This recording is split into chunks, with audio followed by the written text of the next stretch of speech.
Chapter 1. On Valentine's Day, Fiona made a point to come home early, wanting to surprise her fiancé, Martin. Instead, she caught him tangled up with his secretary, Clara. The woman was wearing nothing but a red diamond necklace around her neck, which swayed wildly. President Fu, if Miss Sue finds out I'm already pregnant, and you're still fooling around with me in your marital home, do you think she'd be mad? Martin suddenly slapped her across the face. It was hard to tell if it was out of anger or lust. Keep your petty thoughts in check. If this ever gets to Fiona, you won't even qualify to be a stand-in. Fiona felt so disgusted she wanted to vomit. Staggering out of the villa, she dry-heaved for a long time before red-eyed. She dialed her mentor's number. Professor, I've decided to accept your offer to continue research abroad. I'll meet you in 15 days. Her mentor was thrilled. Fiona, your fiancé finally agreed to let you go abroad? I told you. 3 years ago you went overseas to develop a treatment for his insomnia. Now that you've successfully developed a special medication for him, even if you two are engaged, he should support your career, not trap you by his side. But unlike her mentor's relief, Fiona's throat was filled with bitterness. She and Martin would not be getting married. After hanging up, Fiona threw the engagement ring into the trash can and took a cab back to her own apartment. She had just arrived when Martin called. The man sounded full of grievance. Fiona, it's so late. Why aren't you back yet? Has your work at the research institute kept you so busy you forgot about your fiancé? I'm off work, but I'm a bit tired. Your place is too far from the institute. I'll be staying at the apartment these days. After hanging up, Fiona typed up a resignation email and sent it to the institute she had just joined. She then went to take a long shower, hoping to wash away the icy numbness in her heart. But as soon as she stepped out of the bathroom, Martin, who had somehow come in, grabbed her. His warm breath brushed against her ear as he wrapped his arms around her and opened a red gift box. Valentine's Day present. This necklace once belonged to Princess Carlin of the Middle Ages. She and the king were devoted to each other all their lives. I think we will be the same, loving each other until old age. Fiona glanced at it and felt a stabbing pain in her eyes. The red diamond necklace, just moments ago, it was still around Clara's neck. But now, Martin's handsome face was filled with tenderness. His tall figure bowed before her, exuding an air of devotion that would make anyone believe he loved her to death. Fiona looked away, afraid that if she stared too long, she wouldn't be able to resist slapping him. Martin, you really are an actor. Suppressing her suffocating disgust, she casually placed the gift box on the table. Martin, however, eagerly scanned the room before lowering his gaze. We've been in a long-distance relationship for 3 years. Every Valentine's Day, you surprise me. What's this year's gift? The gift had long since been thrown into the trash. She perfunctorily replied, I've been busy these days and forgot. Martin visibly looked disappointed. Fiona pretended not to notice and was about to walk away when he suddenly pulled her to the window. You really are a workaholic. Even busier than me, the CEO. I'm at my wit's end with you. Look outside. As soon as he finished speaking, the city skyline exploded with fireworks. In the next second, Martin made an affectionate promise. Fiona, you've been back in the country for 3 months, yet it still feels like a dream to me. Thank you for coming back for me, for choosing to stay by my side forever. I swear, I will cherish you and never let you regret your choice. But she already regretted it. Fiona's heart was filled with bitterness. Martin had indeed treated her well once. He, a rich young master who couldn't even tell sugar from salt, once learned to make shaved noodles overnight just because she casually mentioned craving them. He even lost a part of his pinky trying to perfect the dish. When she was once in a car accident and in critical condition, he refused to eat or drink, claiming that if she died, he wouldn't survive either. She had slowly opened her heart to him, only for him to betray her by sleeping with someone else behind her back. Just as she was thinking of how to get him out, Martin's phone suddenly rang. He didn't even look before hanging up and smiling at her. Tonight, no one can disturb us. Outside, fireworks continued to bloom, and the ringtone kept persistently blaring. Fiona knew that ringtone belonged exclusively to Clara. Irritated by the sound, she pushed him away. Answer it. It might be urgent. Martin finally picked up. After listening to just one sentence, he coldly interrupted. Got it. You can't even handle this small matter? After hanging up, he looked at Fiona, his gaze once again tender. It was my secretary. She's always like this, runs to me for every little work issue she can't solve on her own. Though his words were critical, the indulgence in his tone still pierced Fiona's heart. Secretary? The same one who spilled coffee on me in your office that day? Yes. I've already reprimanded her for that incident. Don't take it to heart. She's always been clumsy and careless. Martin answered calmly, but Fiona suddenly followed up. Since she's so useless, just fire her. Chapter 2. Fiona had never interfered with Martin's work arrangements before. He used to say everything would be up to her. But now, Martin avoided her gaze. Clara may be careless, but she has a good attitude toward work. She's just a fresh graduate. We should give her a chance to grow. He tried hard to present himself as a just boss giving an employee a chance, but the concern in his eyes betrayed him. Fiona gave a self-deprecating smile. No need to be nervous. I was just joking. Of course. Your work matters are for you to decide. Martin looked relieved, grabbing her hand. Then I'll go take care of some work. I might not be able to accompany you today. Fiona pulled her hand away. Go ahead. The man didn't notice the coldness in her tone and even bent down to kiss her. I'll bring you the latest luxury handbag from Sakura when I get back. Fiona silently watched Martin leave, unaware of how eager his steps were. Soon,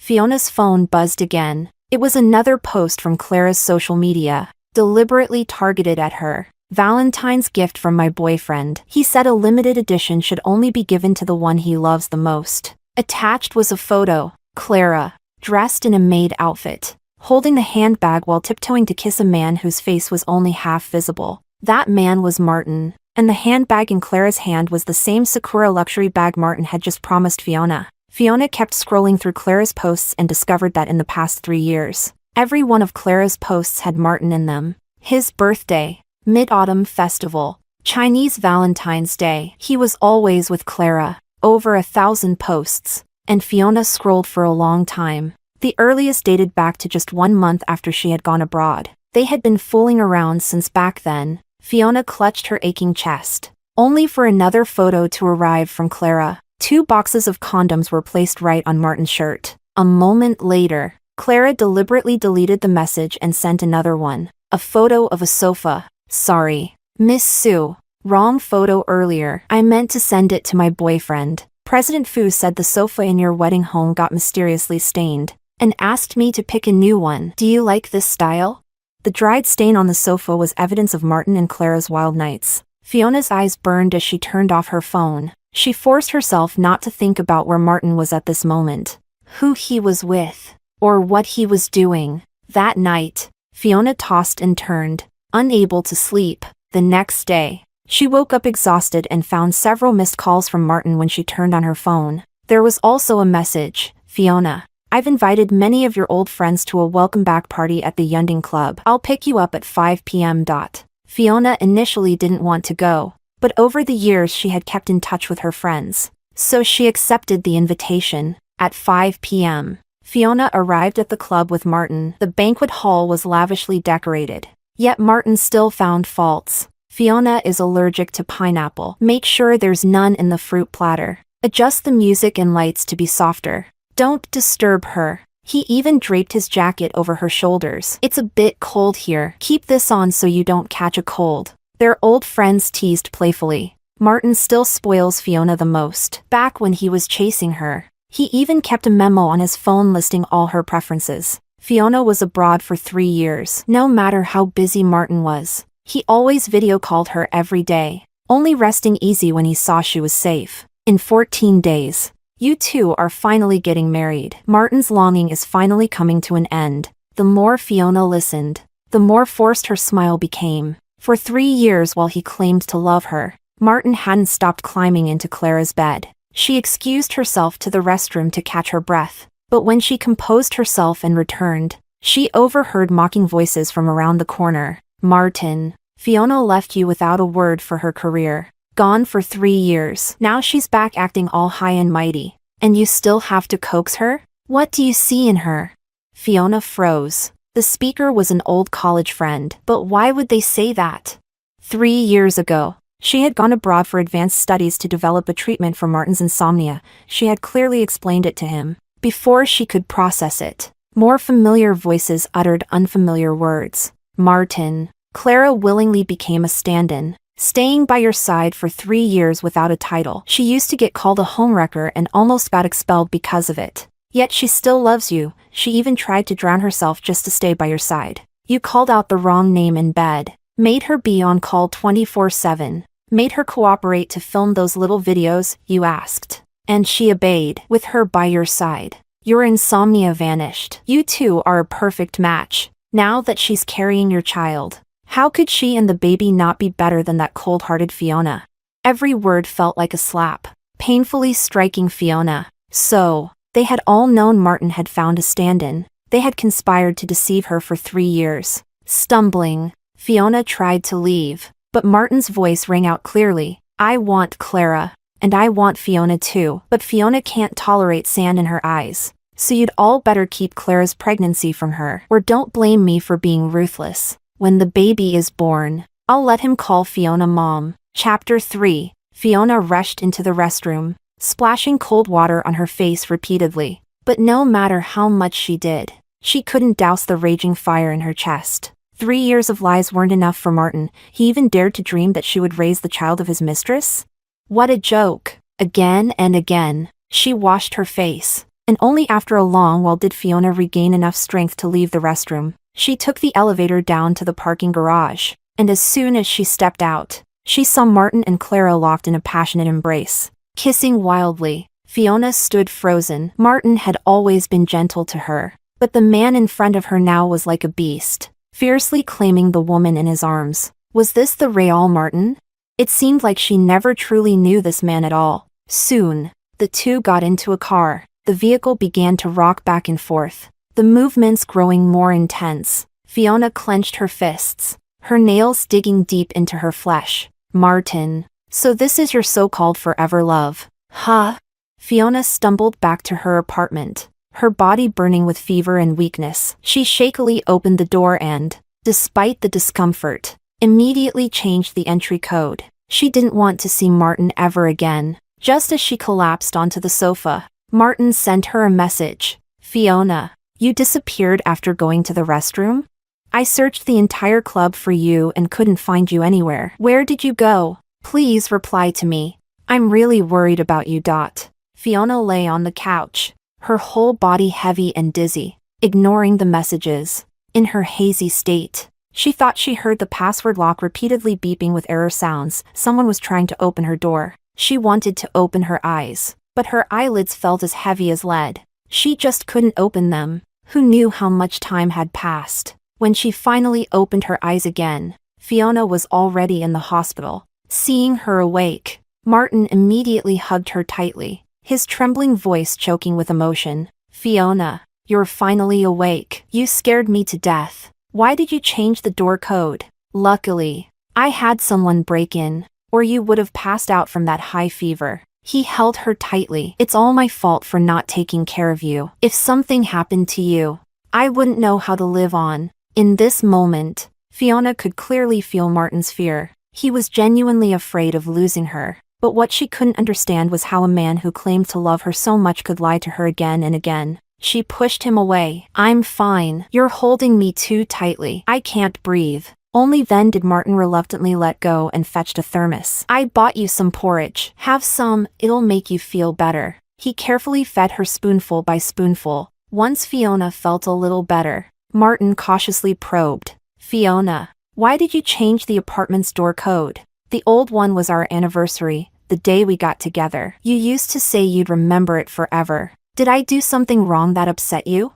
They say guilty people are the most defensive, and at this moment, Martin's guilt was plain to see, but Fiona had already decided to walk away. Who he wanted to sleep with had nothing to do with her anymore, so she casually made up a reason. I felt like someone was following me last night. I got scared, so I changed it. Martin immediately tensed up, but before he could say anything, they were interrupted by a heated argument outside the hospital room. It was yet another cliché scene of the original wife confronting the mistress. You homewrecker. Slut. I pitied you and let you be my husband's secretary. And you ended up in his bed, pregnant with his bastard child. And now you have the nerve to flaunt it in front of me? Who the hell do you think you are? In love. The one who's not loved is the third wheel. If your husband loved you, why would he have a child with me? Besides, his mother said once my child is born, he'll inherit all his father's assets. The argument outside grew more intense. Perhaps feeling guilty, Martin forcibly covered Fiona's ears. Don't listen to such filthy words. Fiona, I'm not like other men. I'll always be loyal to you. Never betray you. Fiona raised her eyes, locking gazes with him. Her icy look pierced straight into his heart. Is that so? Then what happens if you do betray me? Martin immediately raised 4 fingers, his voice filled with a panic he himself didn't even notice. If I ever betray you, may I be cursed never to have descendants, never to be loved for the rest of my life. But just as he finished swearing, his phone on the table lit up. Fiona glanced at it. It was a message from Clara. Brother Martin, I have my prenatal checkup today. Are you coming to accompany me? Chapter 4. Martin quickly turned off his phone without replying. He turned back and continued feeding porridge to Fiona. No matter what happens today, I'll stay by your side and keep you company. Fiona forced a smile without responding. Just after finishing the porridge, there was a knock at the door. Clara walked in, holding a folder. President Fu, there's an urgent meeting just now. Some issues need your immediate attention. Martin's face darkened instantly as he shot Clara a warning glare, then turned back to Fiona with a guilty look. I'll just give her a few instructions outside. I won't go far. If you need anything, just call me. Fiona didn't stop him but quietly followed the two of them. They went into the fire escape. Through the half-open door, she saw Martin crouching down, his face full of smiles as he pressed against Clara's slightly rounded belly. Clara looked at Fiona provocatively and deliberately said, I asked the doctor. After getting pregnant, I don't even need to use condoms anymore. Those 2 boxes you bought me are useless now. Should I move them to Miss Sue's place? Fiona didn't want to hear any more. She returned to the ward. And before long, Martin came back too. He held her hand like a guilty child begging for forgiveness. Sorry, Fiona, I promised to stay with you. But something tricky came up at work. Clara couldn't handle it. So I have to go back to the company. Once I'm done, I'll come back to be with you. Fiona sneered in her heart but kept a blank expression. Go ahead. Martin left for 3 whole days. During those 3 days, he kept messaging her to apologize, saying he'd come back as soon as the company matters were settled. And he also sent her various wedding plans. It was as if he was genuinely busy preparing for their wedding. In reality, every day for those 3 days, Fiona received Clara's deliberately wrong sent messages. The first day, a photo of torn stockings. The second day, a video of Clara and Martin entangled in bed. The third day, photos of Martin's gifts and properties given to Clara and the child in her belly. Maybe it was because she had seen too much. Fiona no longer felt as heartbroken as she did at the beginning. Their wedding was only 10 days away, and she planned to leave Martin completely on the wedding day. Hopefully, 10 days later, Martin would have the courage to face her departure. The next day, Martin sent someone to take Fiona to try on wedding dresses. When she arrived at the bridal shop, she found Clara was also there. Fearing Fiona would misunderstand, Martin immediately explained, I don't really understand these things for women, so I asked Clara to help you with some opinions. Fiona was led into the VIP lounge. Looking through the custom-made wedding dresses, the dazzling gown was studded with diamonds, extremely luxurious. But when she lifted the hem of the dress, her hand paused. There was a very noticeable stain under the hem, sticky and foul-smelling. Martin's face changed, and Clara hurriedly admitted fault. Sorry, Miss Sue, when you weren't back in the country, I tried the wedding dress for you, and maybe I accidentally dirted it. But Fiona couldn't see even a hint of apology in her eyes, only provocation. Martin, on the other hand, finally found an excuse to cover his guilt, pretending to scold Clara a few times, then took Fiona's hand and comforted her gently. If it's not clean, let's forget it. This shop has a signature piece they don't allow anyone to take photos of. You couldn't see it while you were abroad. Go try it on. If it fits, we'll buy it. Fiona went through the motions with the store clerk. She wasn't going to marry Martin anyway, so she casually chose the dress without even trying it on. Soon after, she returned to the VIP lounge. The door was deliberately left ajar, and as Fiona approached, she happened to see Martin lift Clara onto the table. "You don't need to wear makeup anymore. You don't look like Fiona anyway." Clara wrapped her arms around his neck. "But didn't you first want me because when I wore makeup, I looked like Miss Sue? You wanted me to be her stand-in, right?" Martin hugged her tightly, lowering his voice. "Let's not talk about the past now. I want you for who you are." As his words fell, Martin ripped off Clara's pants. Chapter 5. Fiona suppressed the nausea surging in her stomach and turned to leave the bridal shop. She randomly flagged down a taxi and returned to her apartment. Halfway through the ride, Martin called. "Fiona, the clerk said you left without trying the dress. You didn't like it?" She replied perfunctorily. "I wasn't feeling well, so I left early." Martin's voice became even gentler over the phone. "Then go back and rest first. Grandma just called and wants us to have dinner at the old mansion tonight. I'll come pick you up later." Once back at the apartment, Fiona immediately booked a flight to leave the country in 9 days. She packed all the documents she would need, passport, research files, other necessary papers, into her suitcase. Inside the apartment, all the photos of her and Martin, their couple trinkets from when they were dating, and all the gifts Martin had given her. Fiona packed them all up and tossed them into the trash bin downstairs. Just as she finished, Martin's Cullinan pulled up in front of the apartment building. The car window rolled down. After Martin cleared his throat, Clara reluctantly got out of the front seat. "Miss Sue, you sit in the front. I'll take the back seat. It's not as clean as the passenger seat." Just days ago, she and Martin had been rolling around in that very back seat. Fiona indeed found it disgusting. She silently got into the passenger seat. Martin misinterpreted her silence as dissatisfaction with Clara and quickly explained, "There's a project that Grandma's interested in, so I brought Clara along to help explain it to her." Fiona nodded and fastened her seatbelt herself. But before she could sit comfortably, she felt something poking at her leg. She reached down and pulled it out, only to find one of those little sex toys. Fiona's face darkened instantly, and she threw it away like it was scalding hot. An awkward, suffocating silence filled the car. Martin's face turned ghostly pale. "Fiona, let me explain, this car. I lent it to my buddy next door a few days ago. He must have left it behind." Clara also chimed in nervously. "It's all my fault. They returned the car yesterday, and I didn't check carefully." But through the rearview mirror, Fiona saw Clara's smug expression. She curled her lips into a cold smile. "You really should check carefully. After all, sneaking around in a car isn't exactly something to be proud of." Disgusted to the core, Fiona opened the door and got out. Martin hurried after her, carefully yet anxiously holding her. "Fiona, I'm sorry. It's all my fault. But Grandma insists on seeing you today. I'll have them send a new car over and let Clara take a taxi by herself." Fiona, who wasn't even planning to marry Martin anymore, didn't want to deal with the Fu family's sharp-tongued old matriarch. But with Martin holding on to her so tightly, clearly not taking no for an answer, and since there were only 9 days left before she left him for good, she didn't want to cause a scene. After silently agreeing, a new car arrived within 3 minutes. Martin helped Fiona into the car and only then sat in the driver's seat. He drove steadily all the way, trying to chat several times, but Fiona simply closed her eyes to rest, giving him no chance. Before long, they arrived at the old mansion. Martin held Fiona's hand as they entered together. Old Madame Fu was already waiting on the living room sofa. As soon as she saw them, she urged, "You're getting married in 9 days. When do you plan to have a child?"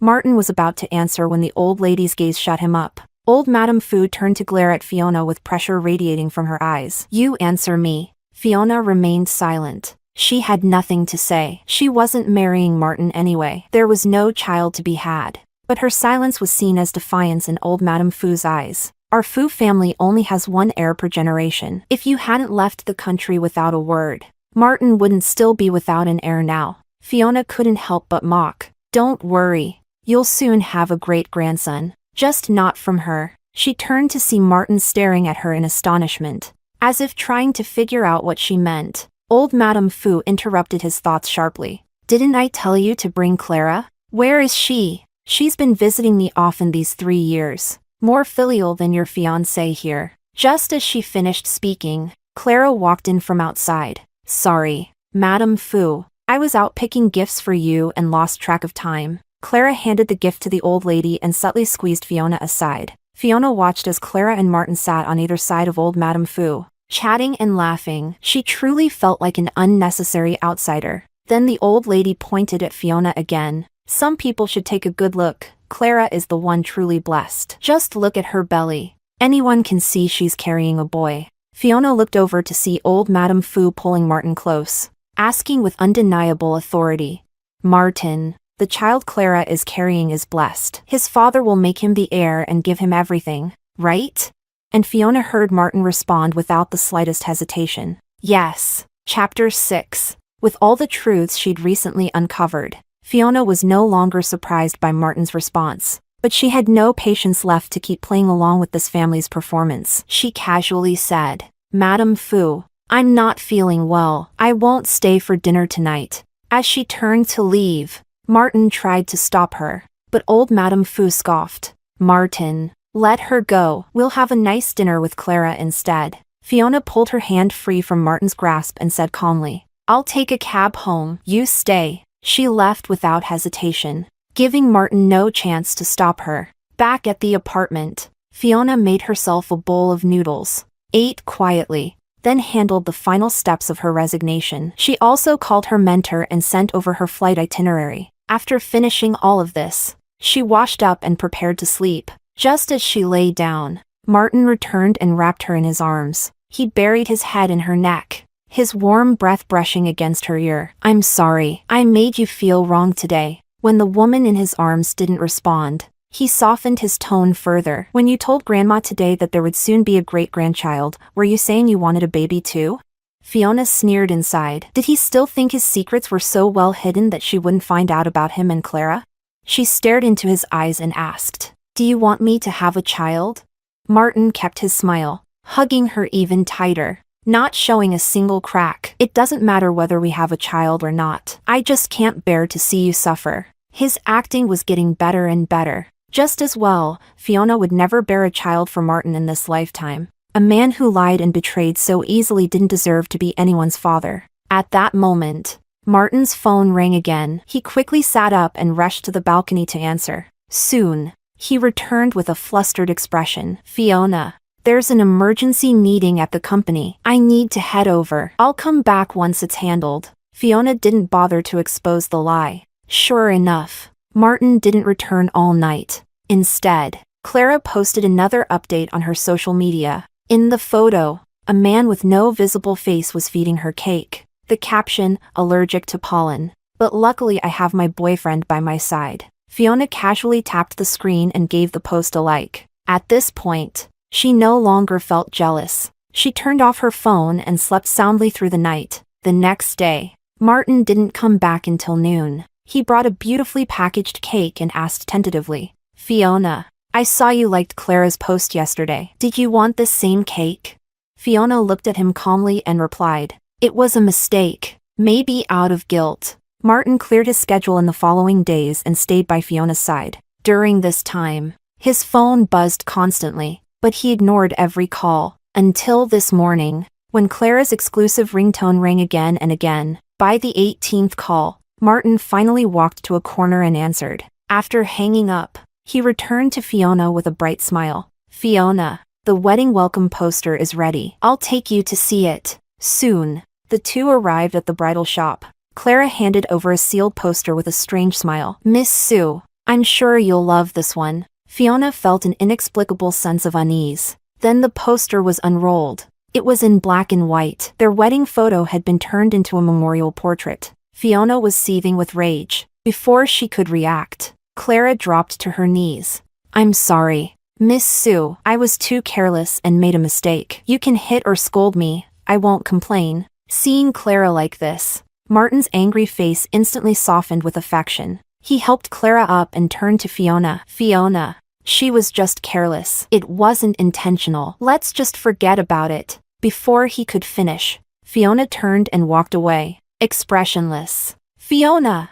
Behind her came Martin's anxious voice. followed by Clara's pained cry, President Fu. My stomach, it hurts. Even as Fiona left the bridal shop and got into the car, Martin never followed her out. Once upon a time, Martin couldn't stand to see her suffer even a little. He never allowed anyone to say a single bad word about her. But now, Clara had deliberately turned her wedding photo into a funeral portrait, and Martin still protected Clara. Leaning against the car, Fiona suppressed the bitterness in her eyes until it faded. Not wanting Martin, leaving Martin, this was the best decision she had ever made in her life.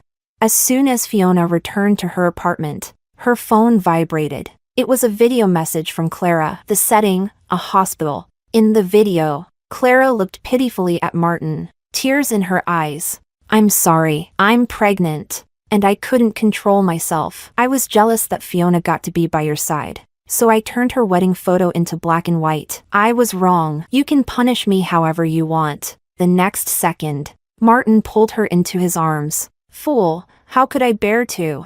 Chapter 7. What a perfect pair of pathetic lovers. Fiona sneered coldly. She hadn't even turned off her phone when Martin's message popped up. Fiona, I have a 2-day business trip. I'll bring you back a gift when I return. On the first day of Martin's so-called trip, the internet exploded. Handsome and often in the entertainment news, Martin had recently made their wedding public, turning the Martin and Fiona are getting married headline into a trending topic known to all. He was easily recognized by netizens. Hashtag ran into President Fu and his wife on a romantic beach trip. Hashtag President Fu shopping at a baby store with his wife. Hashtag netizens swarmed Fiona's social media. Congrats, Mrs. Fu. You're getting married and expecting a child. Double the happiness.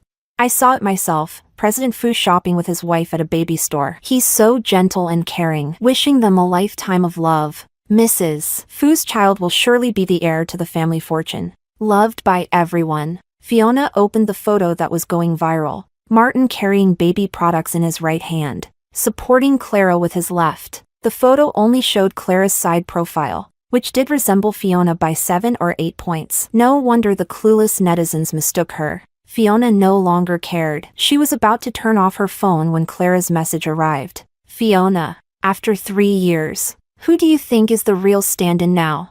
Fiona sneered, only 5 days left until she left. She sincerely hoped that after she was gone, they, as one big happy family, could continue to enjoy themselves. 1 minute later, all online posts about Martin and his wife mysteriously vanished. At the same time, Fiona received a call from Martin. Over a dozen calls, she didn't answer any. 2 hours later, Martin, who was supposed to be on a trip, rushed back to Fiona's place. Disheveled and sweaty, his face filled with panic. Fiona, don't believe what you saw online. Clara was just accompanying me on a business trip. I only helped her carry things because she's pregnant. Fiona played along. What online news? I've been busy these days. Haven't checked. Martin visibly relaxed, wrapping his arms around her as if nothing happened.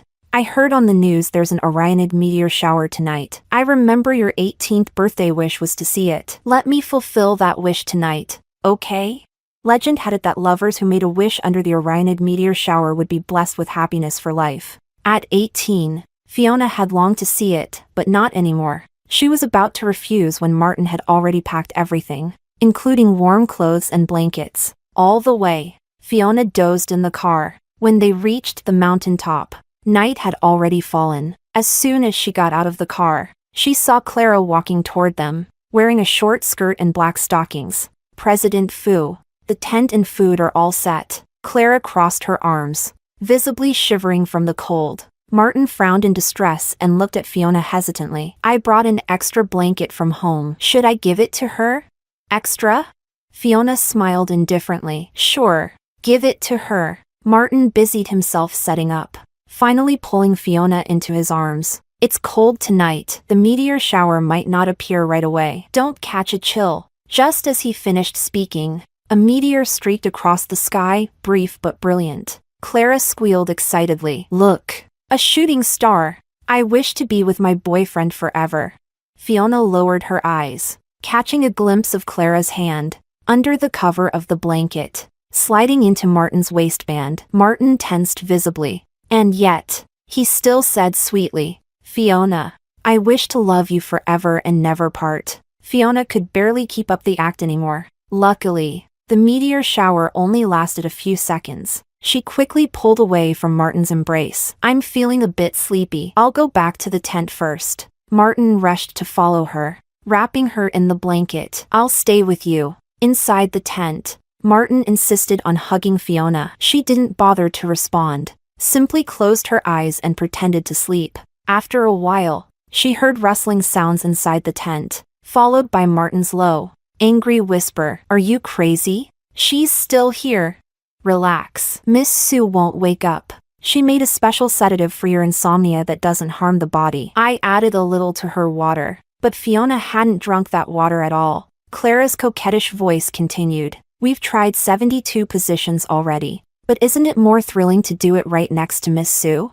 Chapter 8. Fiona was no longer surprised by Martin's shamelessness, but she had lost even the last bit of patience to play along. Martin, breathing heavily from Clara's teasing, finally went to the neighboring tent, but the thin tent couldn't block any sound. All night long, Fiona listened to their debauchery, and whatever trace of love she once had was completely extinguished. The next morning, Fiona dressed and walked out of the tent. Martin greeted her as if nothing had happened. Why didn't you sleep in a little longer? We still have the wedding rehearsal today. You need to be well rested. His gentle voice echoed. But in Fiona's mind, she saw his beast-like growls from the night before. Her stomach churned with nausea. She pushed him away, putting distance between them. I'm tired. I don't want to go to the rehearsal. I just want to rest. Without waiting for Martin's response, she walked down the mountain. Clara leaned over and whispered only loud enough for them to hear. You didn't sleep last night,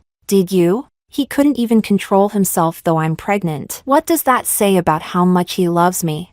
Fiona didn't even spare her a glance and kept walking. Behind her, Clara taunted loudly. President Fu, there's an urgent meeting. You need to handle it personally. Fiona didn't turn back, nor did she care whether Martin followed or not. Not long after, her phone buzzed again, another photo from Clara. Clara's hand wore the wedding ring meant for Fiona and Martin. Fiona, at the wedding, you'll only be wearing a second-hand ring, for the first time. Fiona replied to Clara's provocation. It's yours. I'm a clean freak. I don't want anything that's been dirted, including people. After sending the message, she contacted a real estate agent to sell the apartment. Right after signing the paperwork, her mentor called. Fiona, the project has been moved up. You need to fly out tonight. Without hesitation, Fiona replied, Okay, I'll book the 10 p.m. flight now. As soon as she hung up, Martin's voice came from behind her.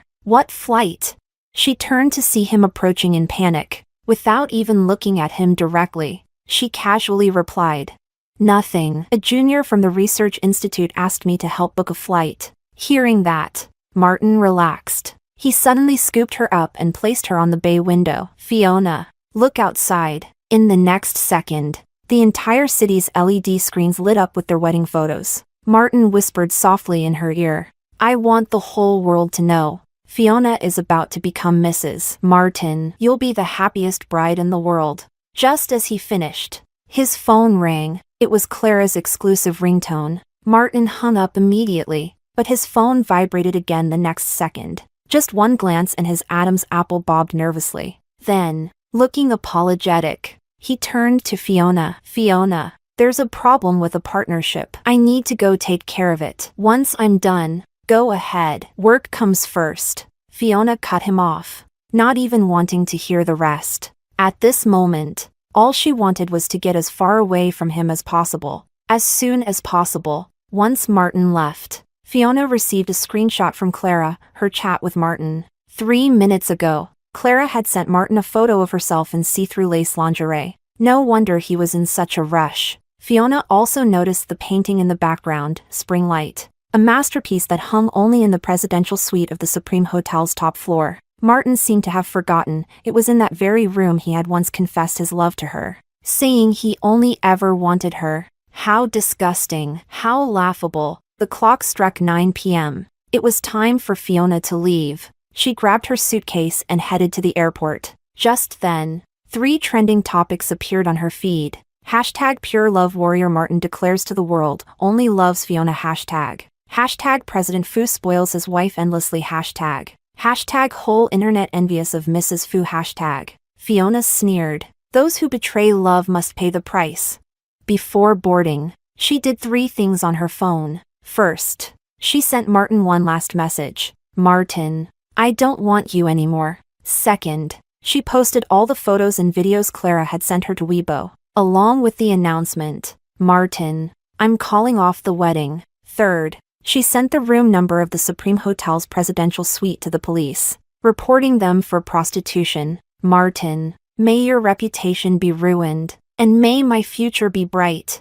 Chapter 9. Fiona boarded the plane without looking back, not caring what would become of Martin and Clara. As the plane took off, she felt a lightness she had never experienced before. Meanwhile, in the presidential suite of the Supreme Hotel, Martin's phone vibrated. He sat up, a growing sense of unease gnawing at him. Just as he moved, Clara wrapped her arms around his neck. In the dim light, the two were tightly entangled, leaving no gap between them. Clara whispered softly into his ear, Martin, if you miss this chance, you won't get another one. Seeing his hesitation, Clara kissed him forcefully. Martin frowned, wanting to push her away, but within seconds, he gripped her tightly and kissed her back passionately. As their kiss deepened and he was about to rip off the flimsy fabric that barely covered her, bang!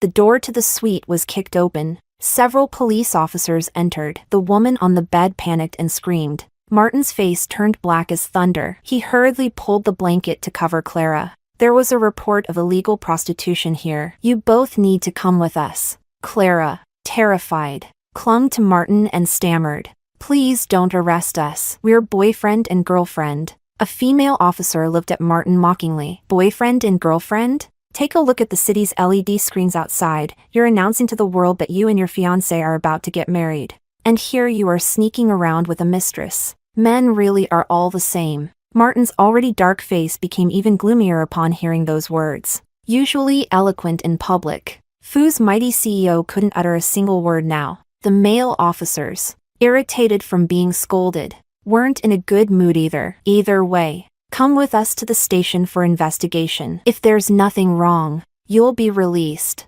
Martin, I'm scared. Clara, bold just moments ago, now looked utterly pitiful and terrified. Martin glanced at her, his expression softening slightly. He draped his jacket over Clara, buttoned it up to cover her exposed parts, and the two of them were taken away by the police. Their phones were also confiscated at the hotel. At the police station, the anti-vice squad checked their chat logs but found no direct evidence. Though their faces were full of disdain, Martin had no energy to care about these things. All he could think about was whether Fiona would notice something was off if he returned too late. And just now, he thought he had glimpsed a message from Fiona on his phone. He hadn't replied to her messages for so long. Would she be worried? Clara leaned against his shoulder, sobbing softly, perhaps truly frightened this time. Martin, we won't be detained, right? Annoyed, Martin couldn't even be bothered to comfort her, replying dismissively, no, there was no prostitution. At most, it was just moral infidelity. Sure enough, they were soon released. A police officer looked at Clara, who was huddled in a corner, and sighed. Young girl, you're still so young. Don't go down the wrong path. This is the time to improve yourself. Then he patted Martin's shoulder. Young man, even if you're successful in business, remember to uphold your morals. Some people, once you lose them, you'll regret it forever. For some reason, Martin's eyelid twitched violently upon hearing that. The moment he got his phone back, his heart skipped a beat. He saw Fiona's message. Martin, I don't want you anymore. Chapter 10. When Martin saw that message, he didn't even have time to think. He rushed straight to the street and flagged down a taxi. Martin!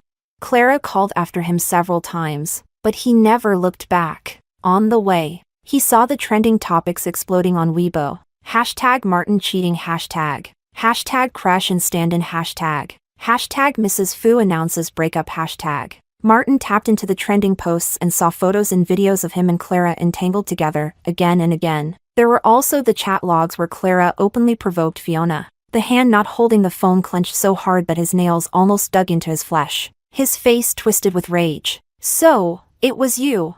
Martin's voice was ice cold, and the suffocating aura around him made the entire car tremble with fear. His face darkened to the extreme. Once he found Fiona, he would settle this score with Clara. When he arrived at the apartment, it was already past midnight. The apartment was pitch black. He frantically entered the password, but his trembling hands kept entering it wrong, several times before the door finally opened. Martin rushed in and turned on the lights. The place was empty. He ran upstairs, clinging to the hope that Fiona would be lying on their bed as usual, waiting for him. But there was no sign of Fiona upstairs either. He kept calling Fiona's phone. "Fiona, where are you? It's so late. It's dangerous to be out alone. Fiona, please answer. Didn't you promise me you'd never make me worry again? Fiona, I was wrong. I shouldn't have fooled around with Clara. I only want you. I don't want anyone else. Please. Fiona, don't leave me." Martin made dozens of calls, but all he got was the cold mechanical voice of the voicemail system. He searched the entire house, not even sparing the corners. Only then did he finally accept the truth. His Fiona had truly left him. At 5 a.m., he called every private investigator he could find. "Find Fiona's whereabouts for me. Whoever finds her first gets 10 million from me." The investigators, initially annoyed at being woken up, instantly perked up when they heard the offer. In less than 5 minutes, someone called Martin back. "President Fu, we found her." Miss Sue booked a 10 p.m. flight to Los Angeles. By now, the plane should already be over the Pacific. Martin felt like he'd been struck by lightning. What? How could that be? No way. Martin refused to believe it. "Fiona told me 3 months ago when she came back that she'd never leave the country again, that she'd stay by my side forever." "You must have made a mistake." Clearly unwilling to accept reality, Martin's voice turned low and grim. "Check again. Confirm it." Fiona knew that during the 3 years she was abroad, he had thought of her every day. Those years were unbearable for him. He couldn't believe she would leave him again. There was a long silence on the other end of the call. After double-checking several times, the investigator finally said, "President Fu, the information is correct." He even sent the flight details to Martin. Everything was clear and unmistakable. Impossible to fake. Martin's mind went completely blank, filled with disbelief. He never imagined Fiona would leave him so decisively. Just a few hours ago, they had been watching the LED screens together, dreaming about their future wedding and happiness. The wedding was in only 4 days. How could she be so heartless to abandon him now? Martin would never allow Fiona to just leave him like this. Chapter 11. Martin immediately booked the next available flight to Los Angeles. As soon as he stepped out of the apartment, he was confronted by Clara, still in her disheveled clothes from the police station. "Martin." Clara's voice was weak, her eyes red and swollen as she looked at him. Martin's face turned ashen. "You still have the nerve to show up?" Without waiting for a response, he grabbed Clara by the throat. His eyes were filled with murderous rage, the veins in his face bulging, his teeth grinding as if he wanted to pour all his fury onto the woman in front of him. He glared at Clara, gritting out each word. "Didn't I warn you not to expose our affair to Fiona?" His grip tightened. Clara struggled to breathe, clawing at his hands, biting her lower lip, and looking pitifully at him. "Martin, I just love you too much. The thought of you marrying Fiona drives me mad with jealousy. You said you'd take care of me for life. Are you really going to abandon me now?" Seeing her tears, Martin finally released his grip. "Get lost. I never want to see you again." Without waiting for Clara to respond, Martin turned to leave, but she grabbed his coat tightly. "Martin, how can you be so cruel to me? I loved you so much. Even when you called the wrong name in bed, I still accepted everything. If you throw me away like this, what do the past 3 years mean to you?" Clara cried bitterly, unwilling to accept the end. She had given up her dignity for him, and now everything was crumbling. Martin roughly pulled his coat back. "Let go!" The force of his tug made Clara fall heavily to the ground. He turned and strode away, only to hear Clara scream behind him. "Aw, my stomach. It hurts." Martin paused but didn't turn around. He was in a rush to get to the airport. If he delayed any longer, he'd miss the next flight. Martin, I was wrong. I shouldn't have sent those pictures to Fiona. It's all my fault. But the baby in my belly is innocent. Please. Save our baby. You even talked to him. Remember? You bought him so many little clothes. But now he might not even get a chance. At the mention of the child, Martin frowned tightly, though he didn't turn back. His steps unconsciously slowed. The sounds from behind became weaker and weaker until they stopped altogether mid-sentence. Martin realized something was wrong. He turned around to see Clara collapsed on the ground, unconscious. Damn it! Cursing, he rushed over and picked Clara up.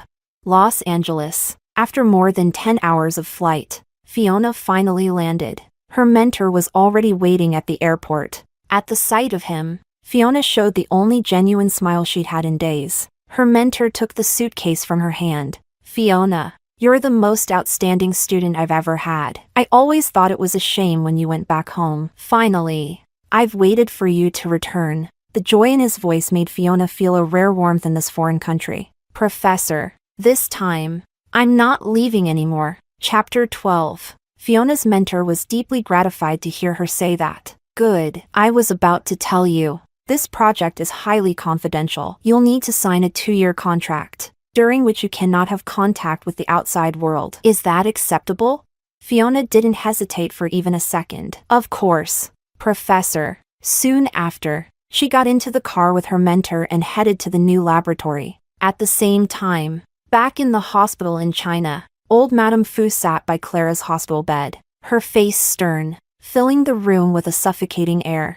She raised her eyes toward Martin, who stood stiffly by the side, her voice dripping with authority. If Clara hadn't called me, I wouldn't have known something this disgraceful had happened. That Fiona, really something. Huh? She's embarrassed us in front of the whole world. Martin frowned. Grandma, I'll handle the matter on the trending topics. Don't worry. Hearing this, old Madame Fu wasn't appeased at all. In fact, her voice grew even louder. I told you from the start I disapproved of your engagement to her. You, the heir to the entire Fu Corporation, debasing yourself by kneeling, begging, making a fool of yourself for a woman no one even heard of. And now, this petty love affair has turned into a scandal splattered across every screen. The CEO of a massive conglomerate, publicly dumped by an obscure woman. You may be able to tolerate this humiliation, but I cannot. She turned her head away, not even caring how black Martin's face had turned. Clara reached out weakly from the bed, placing her hand on the old lady's. Grandma, it's all my fault. If I hadn't gotten pregnant and triggered Fiona, she wouldn't have made such a scene. Tears rolled down her cheeks. Old Madame Fu patted Clara's hand, her tone much softer toward her. Fiona has only herself to blame. If not for you, Martin still wouldn't have an heir by now. I don't think the wedding needs to be cancelled. You and Martin should get married. Then your child will become the rightful heir. But the moment she finished speaking, Martin's cold rejection followed. No, Grandma, I will never marry Clara. The only woman I'll marry in this life is Fiona. Old Madame Fu's face turned red with anger. You've gone mad. If you won't marry Clara, then you can forget about being the president of the company. Martin didn't even hesitate. If that's what it takes to marry the woman I love, I'm willing to give up the position of CEO. You. Old Madame Fu was so furious she almost couldn't breathe. Never had she imagined her grandson would lose his mind over a woman like this. Clara immediately rushed to soothe the old lady, patting her back and lowering her eyes with a soft, pitiful voice. Grandma, it's okay. I'm already very happy to be able to have Martin's baby. I don't need anything else. I just hope I can stay by his side. Though her words sounded selfless, her tone was full of grievance and sadness. Old Madame Fu held her hand tightly. Don't worry, I won't let you or the child suffer any injustice. After the old lady left, Martin's face darkened as he walked over to Clara. I will never marry you. Get that out of your head. If it weren't for you, Fiona wouldn't have left. And if I catch you playing tricks again, no one will be able to protect you. With that, he turned and left without a glance back. He rushed to the airport, not even bringing any luggage. There was only one thought left in his mind: go to Los Angeles. Find Fiona. After more than 10 hours of flight, His plane finally landed at Los Angeles International Airport. Chapter 13. After the plane landed, Martin searched desperately for Fiona at the last place she was seen, the airport. He scoured the entire airport and the surrounding cities like a madman, but there was no trace of Fiona anywhere. Driving around alone in the car, no matter how many times he circled, the person he wanted to see never appeared. In this foreign land with its tangled networks and unfamiliar faces, the domestic detectives were completely useless. He tried to hire local private investigators, but as a stranger in a foreign country, he was met with obstacle after obstacle in the beginning. It wasn't until 3 months later that he finally got a clue. Someone had spotted Fiona in a small town called Irvine. Martin stayed in that small town for another 3 months, spending his days aimlessly driving around, eating and sleeping only when necessary. The rest of his time spent searching for any trace of Fiona. But still, nothing. Sitting hollow-eyed on the sofa, the months of physical and mental exhaustion had left him visibly thinner. His cheeks sunken. Fiona, where are you? Do you really not want me anymore? Fiona, please, just tell me where you are. In the empty room, only Martin's humble pleas echoed back at him. He grabbed the bottle of whiskey, pouring another gulp down his throat. The floor was littered with empty bottles, the smell of alcohol thick and suffocating. The emotions he had suppressed for half a year finally broke loose, utterly consuming him. The despair gnawed at his soul, dragging him into an abyss of darkness he couldn't climb out of. Fiona, you're so cruel. Do you know, ever since you left, my insomnia has returned? I can only sleep for 3 hours a day, and the rest of the time, I can only think of you. He thought if he could drink himself numb, maybe he wouldn't feel the ache in his chest anymore. They used to be so good together. How had it all come to this? From the first moment he laid eyes on Fiona back in high school, Martin had fallen for her. Fiona had been the campus beauty, brilliant in her studies, but with a naturally cold temperament, like a flower on a high peak. But because of that face, her suitors were countless. She always rejected them politely. I'm still a student. I want to focus on my studies. Until one day, a group of thugs cornered her on her way home from school, dragging her into an alley. Fiona struggled desperately but couldn't break free. Just when she had lost all hope, Martin appeared like a god descending from the heavens. Alone and empty-handed, he fought off several thugs. His eyes were bloodshot, his fighting style reckless and suicidal, hurting the enemy even if it meant hurting himself. In the end, the thugs fled while cursing him as a lunatic. That time, he broke 3 ribs and spent a month in the hospital, even before his wounds had fully healed. He insisted on being discharged. From then on, Fiona's way home always had Martin silently accompanying her from a distance. She said she wanted to focus on studying, and he suppressed his feelings, content just to watch her from afar. Only after the college entrance exams did he dare to confess. He had been so nervous, his hands trembling, his heart pounding like a drum. When Fiona finally gave him her answer, he froze for 3 minutes, feeling like he was floating on clouds. Back then, a single smile from Fiona could make him happy for days. But now, he might never see that smile again. Thinking of this, Martin gulped down more liquor, his bloodshot eyes blurred from the alcohol. Fiona, where are you? I was wrong. I really was wrong. Please don't leave me. In his drunken haze, it was as if he really saw the figure he had dreamed of day and night. Chapter 14. Seeing that figure walking toward him, Martin couldn't hold back his tears. Fiona, it's all my fault. I was wrong. You're back. That's all that matters. He trembled as he sat up straight, reaching out to touch the person in front of him. It's really you. You came back. You didn't abandon me, did you? Saying that, he pulled the person into his arms, cupping the face he had dreamed of for so many nights, and kissed her deeply. He kissed her fiercely, desperately, as if trying to pour all the longing and agony of these past days into that kiss. He held her tightly, as if she might vanish the next second. Only after a long time did he finally let go. Martin rubbed her face with his fingertips, his gaze filled with overwhelming affection. Clara had never been looked at like this by him before. She couldn't help but whisper emotionally, "Martin," but at the sound of her voice, Martin snapped awake instantly. He pushed the person in his arms away in shock.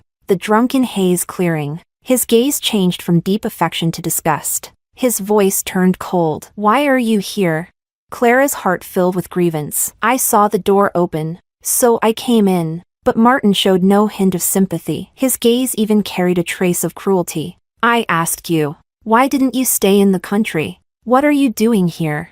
Clara didn't dare get close. Lowering her voice, "Grandma sent me. She wants you to go back. Since you left, no one has been able to handle the company. And now Grandma's collapsed from overwork and is in the hospital." Indeed, there were no other heirs in their family. Martin's parents had died in a car accident when he was very young. He hadn't even had the chance to say goodbye to them, which was why, when Fiona had her accident, he had been so terrified. Martin had been gone for half a year, consumed by his obsession with Fiona, turning himself into a ghost of his former self. He hadn't cared about the company at all. Now that he thought about it, it was time for him to return and shoulder his responsibilities. "I'll go with you." Martin stood up, taking one last look at the house and the small town outside the window. Even if he left, he wouldn't give up on finding Fiona. No matter where she was in the world, he would find her. Clara, seeing his sorrowful and hollow expression,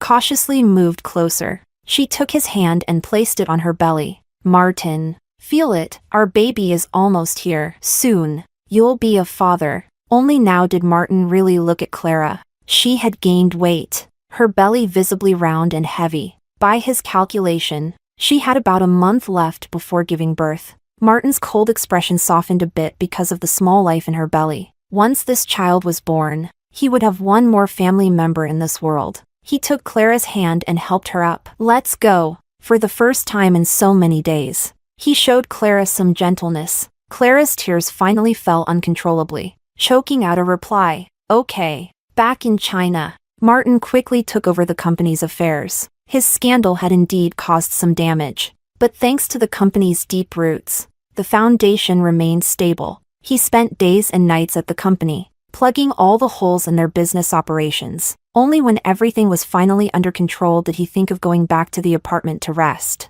That place was full of memories of him and Fiona. Maybe there, his insomnia would lessen a little. He drove to the apartment, but as soon as he got out of the car, he saw a little boy running out from inside. "Who let you people move in?" Chapter 15. Martin's face turned ashen as he brushed past the little boy, storming into the apartment. The woman inside was clearly startled by this unexpected intruder, her face full of alarm. "Who are you?" she demanded. "That's what I should be asking you. Who let you move in? Do you know this is illegal trespassing?" Martin's eyes swept sharply across the apartment. When his gaze landed on the shawl the woman was holding, he rushed over, snatching it from her hands. His voice was full of rage. "Who told you to touch this shawl?" It was the shawl he and Fiona had bought together when they traveled to Shangri-La. The woman was clearly intimidated by his sudden fury. Frozen in place, the little boy ran over, clinging to Martin's leg, crying and shouting. "Don't bully my mom. You're a bad uncle. This is our home." Hearing the child's words, Martin finally regained some composure. A child wouldn't lie about something like this. He looked up at the woman coldly. "What's going on?" Seeing that Martin had calmed down, the woman quickly pulled the child behind her and explained carefully. "Half a year ago, I was looking for a house and came across this apartment. The owner was in a hurry to sell, and the price was 30% below market value. The facilities were all complete, so I bought it." Fearing he wouldn't believe her, she even took out the purchase contract. Everything was clear in black and white. The apartment now belonged to her. A sharp pain pierced Martin's heart. He blurted out almost reflexively, "I'll buy the apartment back. Pack up and move out immediately." The woman hesitated, looking troubled. "My child's father is gone. I'm raising him alone, and it took everything I had to buy this place. I couldn't find anything better with that kind of money. I'll pay you 10 times what you paid. Now, pack up and leave." The woman's worried face lit up instantly. She agreed eagerly.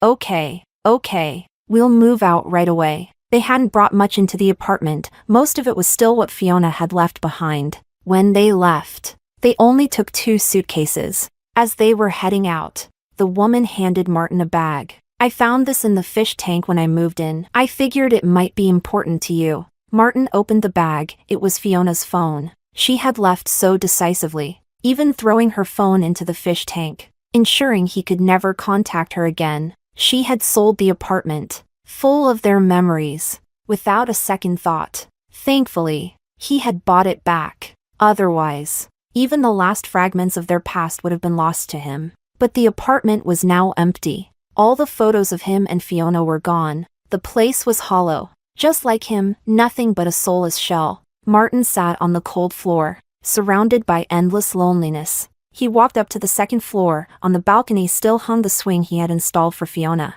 Many nights, they had sat on that swing, watching the stars together. He walked over, trying to feel Fiona's lingering presence. But after half a year, there was nothing left. Nothing at all. For the first time, he felt utter despair. How could she disappear so thoroughly, leaving him not even a trace? Wait! Martin suddenly remembered. That night when Fiona left, he had caught her talking on the phone with someone. She had mentioned something about plane tickets. He had been too careless to pay attention at the time. Maybe if he restored the data on Fiona's old phone, he could find out where she had gone. Chapter 16. Thinking of this, a rare, almost desperate smile surfaced on Martin's face. It was like a drowning man suddenly grabbing hold of a floating log, finally able to breathe again. The tightly wound string in his heart loosened at once, and the exhaustion of the past days came crashing down on him. That night, Martin slept deeply. It was the only night he'd slept soundly in months. Martin didn't wake up until the afternoon of the next day. The first thing he did was take Fiona's old phone to the best tech specialists for data recovery. As soon as he left the tech department, his grandma's call came in. "Martin, come to the hospital immediately. Clara is in labor." He replied coldly. Got it. Sometimes he regretted it. If he and Fiona had a child back then, would they have been more deeply tied together? Would things have turned out differently? Clara's delivery went smoothly, just as his grandma had wished. It was a boy. Martin did feel a flicker of joy upon seeing the child. But looking at the warm, lively scene in the ward, his heart still ached with loneliness. If he had married Fiona as planned, wouldn't she be the one basking in the crowd's adoration now? Wouldn't his grandma have accepted her by now, and they'd be a happy family? Martin silently walked out of the ward. Snowflakes began to fall, landing softly on his palm. This year's snow seemed to come earlier than usual. In the past, when the first snow came, he and Fiona would stay home making dumplings together. Fiona, you said the first snow is a day for dumplings. It's snowing now. Where are you? I miss you so much. Can you come back to me? He raised his hands, now red from the cold. These hands once held hers, once embraced the woman he loved so carefully, once kindled passionate nights. But everything changed. He had touched others with these hands, and lost the one person he truly loved. Over and over again, he had hurt her, until he had lost even the chance to apologize or make amends. The tenderness they once shared had turned into pain that cut even deeper upon reflection. Inside the ward, joy, laughter, and new life. Outside in the snow, loneliness and sorrow. In the Irvine Town Laboratory, after more than half a year, the entire research team had developed a strong bond. Though Fiona had been the last to join, her skill and knowledge quickly earned her a leadership position. The only one who could surpass her was Simon, a genius that the professor had struggled to recruit from another team, whose expertise in neuroscience was on par with the professor himself. At mealtimes, the team enjoyed casual chats together, with no entertainment nearby. It became their only leisure. Initially, no one dared speak to Simon, he was too revered. But as they grew familiar, they finally dared joke and chat with him. Senior, with your ability, you could easily lead your own project. Why did you agree to come here? Yeah, I heard even the professor tried several times to recruit you and failed. But suddenly, 15 days before the project started, you agreed. Why? Even Fiona pricked up her ears, curious. Strangely, she felt a certain gaze lingering on her. Then she heard Simon's calm reply. For someone. Chapter 17. As the new year approached, Martin could count on one hand the number of times he saw Clara after returning to China. Every time he saw that face, which vaguely resembled Fiona's, his heart ached uncontrollably. That face constantly reminded him he had lost the woman he loved the most. He urged the tech department again and again, desperate for them to finish restoring the phone data as soon as possible. He wanted to bring Fiona back before the new year, not letting her spend it alone. He would give her a grand wedding all over again. Martin returned to the villa that was once prepared as their wedding home. Ever since Fiona left, he hadn't stepped foot there. He planned to clean it up properly, make it a place where she could feel at ease again. Before he even started, the tech department called. President Fu, the data is recovered. Do you want us to send it over? No, I'll come get it myself. Martin's voice trembled with excitement. He couldn't wait even a minute longer. He needed to know where his Fiona was. A 30-minute drive, he got there in 10. He stormed straight into the tech department. Where's the phone?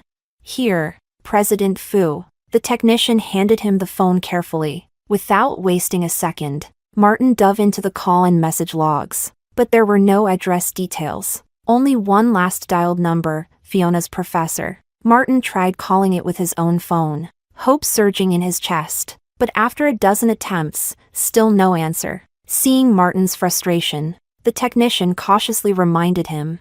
President Fu, you could check the recording of the last call. Thank you. Martin rekindled hope and immediately ordered the retrieval of the call log recording. The technician was stunned to hear a thank you come from Martin Fu's mouth. Retrieving the call logs took some time, so Martin returned to the villa, personally cleaning the place. He fantasized about living there with Fiona once she returned, about making it up to her, about being hers and only hers from now on. Whatever she wanted, he would do it. By the time he finished tidying up, the call recording had been delivered. There were 2 records after Fiona returned to China. One was on Valentine's Day. Fiona herself called to say she wanted to join a new project. The other was from her professor, informing her the project had been moved up, asking her to leave early. Martin listened to the call recordings over and over again, and a terrifying realization dawned on him. It was on Valentine's Day that Fiona, without any warning, called her professor. That same day, she suddenly moved back to her apartment. A dark, suffocating suspicion grew in his heart like a snowball. On Valentine's Day, he had caved to Clara's pestering, bringing her back to the villa. And could it be? Fiona saw them with her own eyes?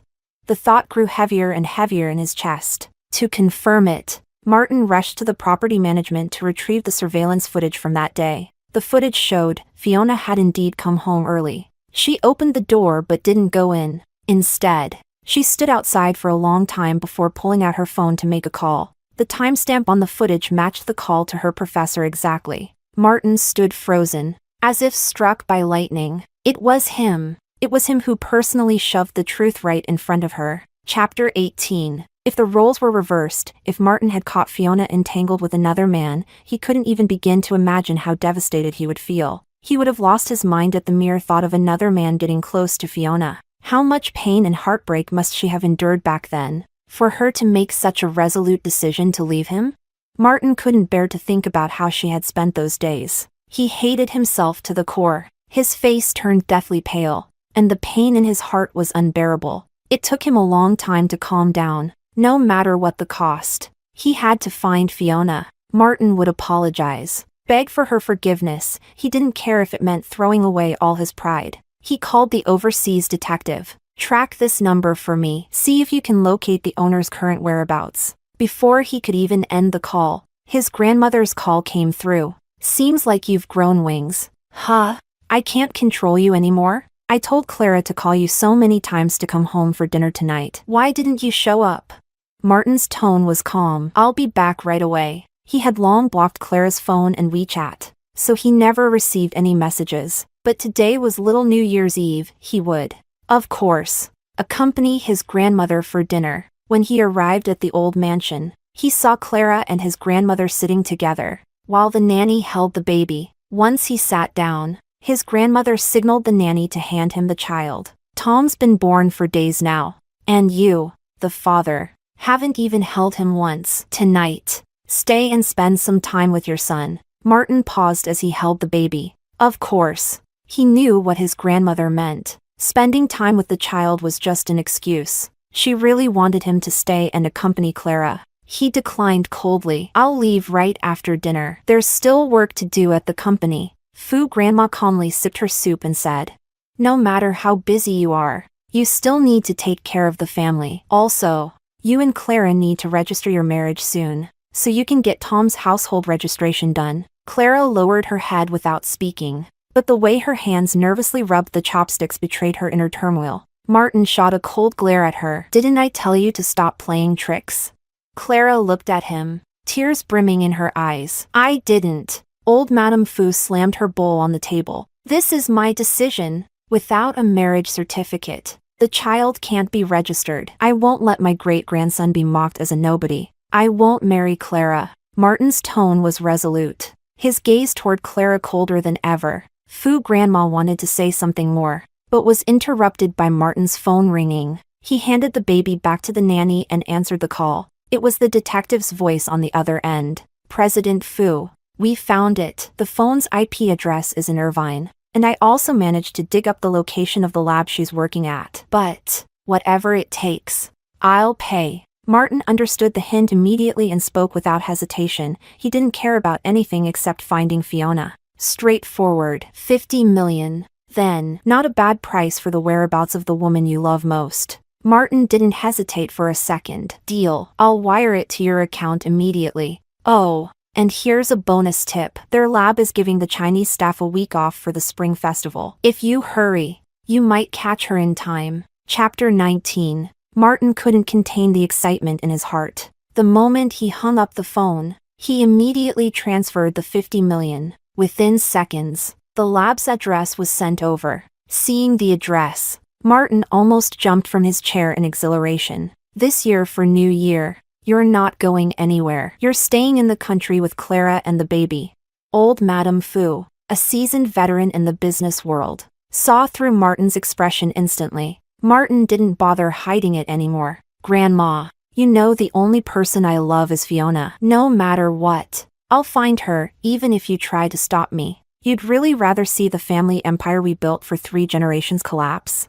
For that woman, you've already made so many foolish decisions, neglecting the company for half a year. Old Madame Fu was furious, coughing violently. Clara quickly got up to pat her back, helping her breathe easier. Seeing his grandmother in this state, Martin softened his tone. Grandma, don't worry, I'm only going for 1 week this time. I'll make sure everything is properly arranged beforehand. Old Madame Fu saw his attitude relax slightly and wanted to continue persuading him. But Martin interrupted her. Grandma, back then you arranged a marriage for my parents. Outsiders thought they were so happy, but you know very well, it was just mutual torment. He looked straight into his grandmother's eyes. I know you've always been haunted by the fear of losing our bloodline after my parents' accident. Now that you have Tom, I hope you'll allow me to chase the person I truly love, just like you and Grandpa once did. Old Madame Fu sighed deeply. She knew that his parents' death was a wound Martin had never healed from. Now that he spoke so earnestly in front of her, she understood she couldn't stop her grandson anymore. Martin, Grandma will wait for you to come home. Seeing her finally relent, Clara clenched her fists tightly, jealousy festering in her eyes. Martin hugged his grandmother once, then turned and left, not sparing Clara even a glance. He meticulously arranged the company's affairs for the next 2 weeks. Before departure, he even stood in front of the mirror for a long time, making sure his appearance was perfect before leaving. After landing, he didn't rest at all and immediately transferred to the small town. There were only 2 hours left before the lab would begin its spring festival holiday. Standing outside the lab, Martin's heart pounded violently. He was even more nervous than when he first confessed to Fiona. He bought Fiona's favorite Lysianthus flowers. He didn't know if she would forgive him, but he kept convincing himself. They had been in love for so many years. How could she let go so easily? As long as he sincerely apologized, Fiona would definitely forgive him. He kept lying to himself, deliberately ignoring how ruthlessly Fiona had left. Again and again, he told himself, Fiona still loved him. She was just waiting for his apology, and they would definitely return to how things used to be. Martin would tell Fiona he had completely cut ties with Clara.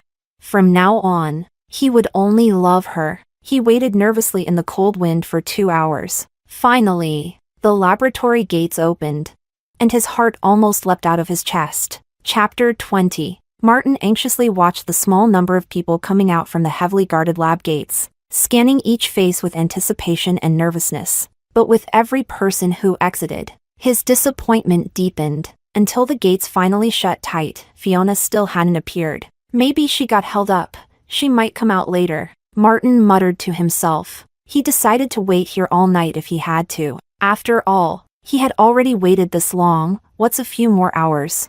He waited until deep into the night. The bouquet of lisianthus flowers in his hands had been battered and withered by the cold wind. Yet Fiona still hadn't appeared. Panic and frustration gnawed at him. He tried pushing at the lab's front gates, but they were like iron walls, unyielding to his feeble strength. Why hadn't Fiona come out? He began to suspect the detective had given him false information. Martin hurriedly called the detective. Didn't you say their lab would give the Chinese staff a week off today? Why didn't I see anyone?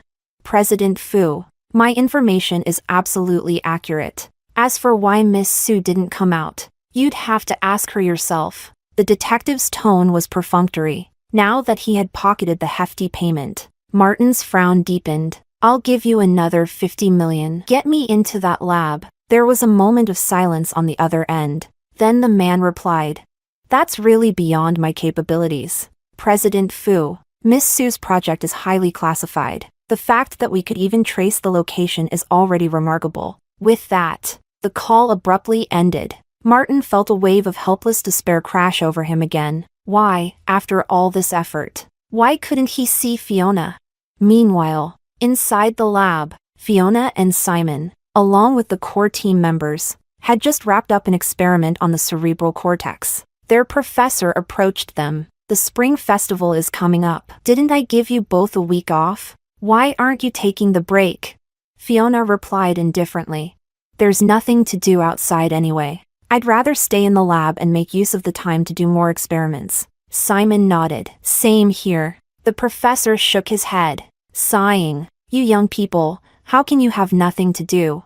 Go out, catch a movie, soak in the local vibes, relax a bit. You can't always be this tense. Our project is already ahead of schedule. Go unwind. Saying that, he practically pushed the two of them out of the lab. Now standing outside, they exchanged glances. Still somewhat stunned by the professor's eviction, Fiona, standing in the chilly breeze, felt a little lost. Ever since arriving, she had lived in the lab dormitory. Now suddenly outside, she truly didn't know where to go. Simon seemed to pick up on her hesitation and leaned slightly toward her. Since we're out, let's make the most of it. How about some hot pot to warm up?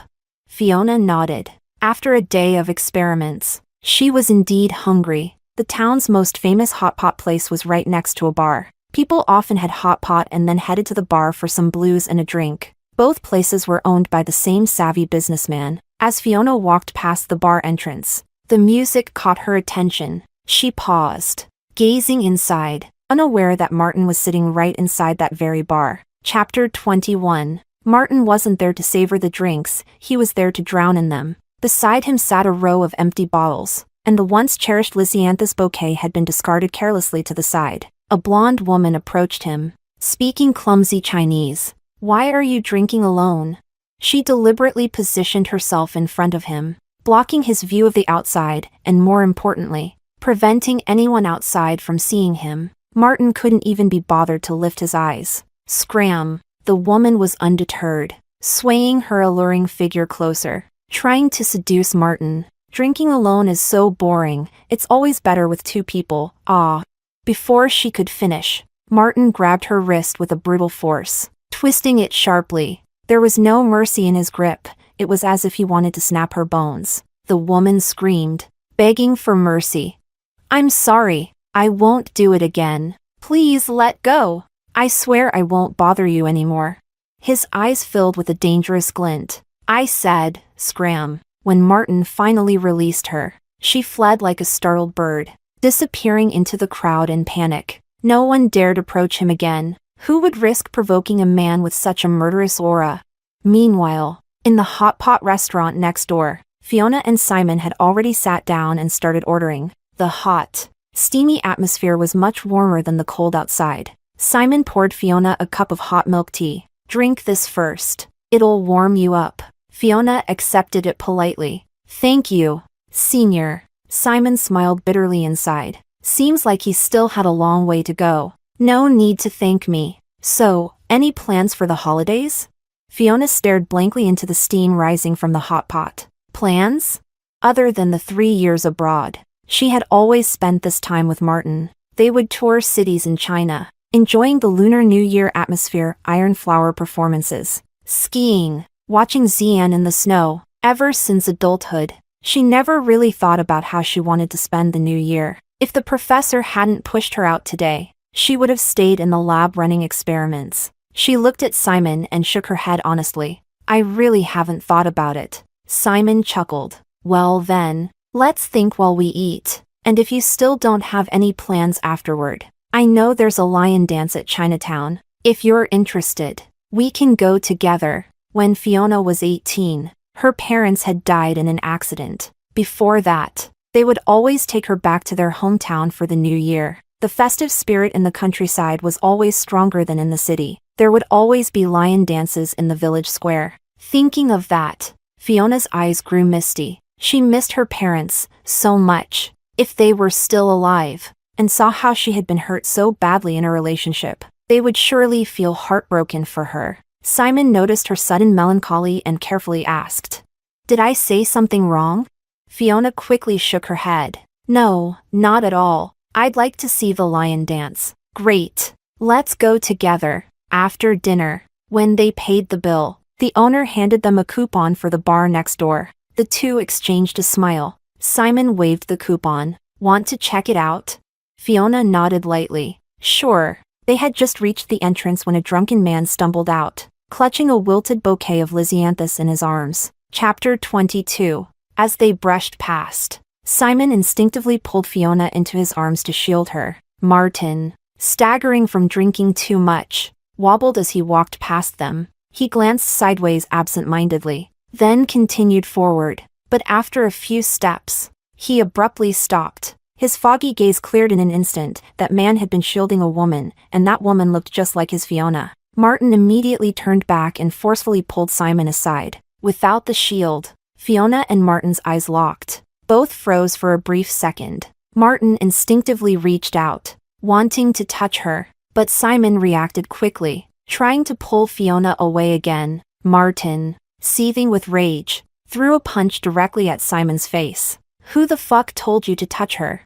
Simon ignored the pain on his face and continued to block in front of Fiona. "If you continue harassing her, I'll call the police." Martin's eyes darkened with fury. "Harassment? The woman behind you is my fiancée. You, on the other hand, what right do you have to be near her? Get the hell out of the way."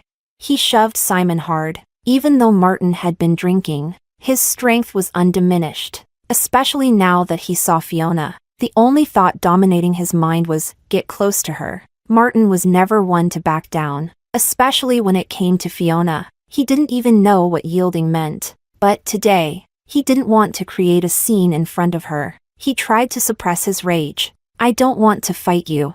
I just want to take her home." Simon sneered. "You forget. The two of you are already broken off. Maybe you should clean up your own mess first. When she was by your side, you didn't cherish her. Now you show up throwing tantrums?" Hearing those words, Martin's face twisted in a frown. "Our issues are none of your business, outsider." He shot Simon a naturally condescending look before turning to Fiona. His gaze was filled with love and remorse. "Fiona, I'm sorry. I was wrong. I shouldn't have been tangled up with Clara. I've already cut her off completely. Please, forgive me, okay?" Fiona's gaze from behind Simon was icy cold. "Martin, some damages, once done, can never be undone. Fiona, I know I was wrong. I beg you, give me a chance to make it up to you, please." Martin's voice was almost pleading as he looked at her. "These days you've been gone, I couldn't sleep a single night. It felt like someone ripped a piece of flesh from my heart. Just thinking about you makes it impossible for me to breathe. You know how much I love you, right? That year when you were lying unconscious in the hospital, I didn't eat or drink. I thought if you didn't wake up, I'd die with you. Without you, I really can't live. Please, give me another chance, okay?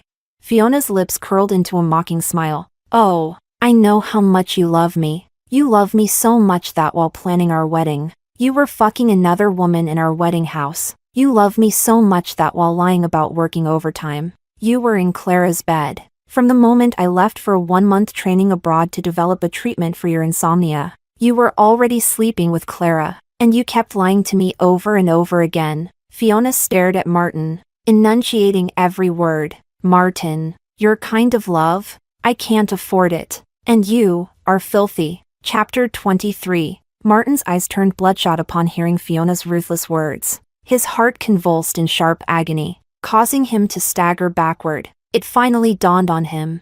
Those days before the wedding, Clara had sent Fiona countless provoking messages every day. How much pain must Fiona have been enduring back then? And where was Martin? He had been busy entangling himself with Clara, indulging in lust, and not returning home at night. It was he himself who had trampled on the love that had been nurtured over so many years, bit by bit, by his own hands. Martin's lips trembled uncontrollably, yet he was unable to utter a single sound. It was only after a long while that he managed to calm down a little. I know, everything is my fault. Martin lowered his head, his eyes utterly void of light. I beg you, Fiona, just give me one more chance. I swear this time, I won't ever disappoint you again. Please? Fiona's tone was filled with an icy, unwavering determination. Martin, there's no us anymore. With that, she turned to leave. Martin reacted quickly, trying to grab the hem of her coat, but Simon blocked him. Martin's voice turned vicious. What the hell do you think you are? Daring to stop me? Without hesitation, Martin swung the punch at Simon. His only thought now was to chase after Fiona. Anyone who stood in his way was seeking death. Simon took the punch head-on, deliberately closing the distance between them, then whispered coldly in Martin's ear. Who I am doesn't matter. Turn around and see for yourself. Stop dragging your filth into Fiona's world. Martin froze, and when he turned his head, he saw Clara standing at the street corner. He had just told Fiona he had cut all ties with Clara, and now Clara appeared right before his eyes. Fiona would surely think he was lying to her again. He rushed to explain. But when he turned back, Fiona and Simon had already gotten into a taxi and left. Martin tried to chase after them, but Clara clung tightly to his arm. Martin, I came here alone. I have nowhere to stay. Before she could finish, Martin cut her off harshly. At this moment, Martin was burning with rage. His expression was terrifyingly dark as he grabbed Clara's chin tightly, leaving bruises where his fingers pressed into her flesh. Who the hell told you to follow me? I warned you countless times. Stop playing your petty tricks. You dared to come here? Then you'll suffer the consequences. With that, he dragged her into a dark alleyway and waved over a few local thugs. This woman, she's yours. Clara clung to his arm in terror, sobbing and pleading. I was wrong. Martin, please, please don't do this to me. One of the thugs, emboldened, reached out and started pulling at Clara's clothes. Clara desperately struggled, clutching at Martin's sleeve as she cried. Please, Martin, I'm Tom's mother. Tom is your son too. If he knew his mother was treated like this, he'd hate you forever. All those nights, you were entangled with me on the bed. You do have feelings for me, don't you? But Martin coldly shook off her hand. From now on, Fiona will be Tom's mother. He turned and walked away without looking back, leaving Clara in a hopeless, freezing despair. Several rough hands tugged at her clothing. While she screamed in anguish, Martin acted as if he heard nothing. Martin, don't forget.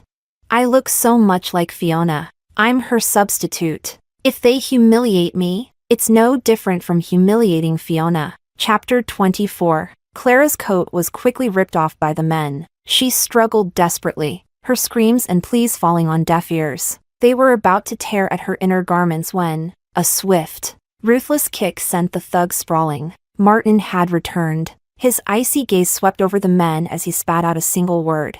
Scram. The thugs, sensing the man was no easy target, cursed under their breath and slunk away. When Clara saw Martin return, her tears finally broke free, streaming uncontrollably. "Martin, I knew it. You still love me. You couldn't really bear to do this to me, right?" Martin squatted down in front of her, looking down coldly from above. "You're right about one thing. Your face does resemble Fiona's. That face shouldn't be defiled. But even if you look like her, you're nothing more than a cheap imitation." With that, Martin turned and left without a backward glance, not caring how utterly humiliated and pathetic Clara looked at that moment. Clara lay on the icy ground, the cold wind biting at her body.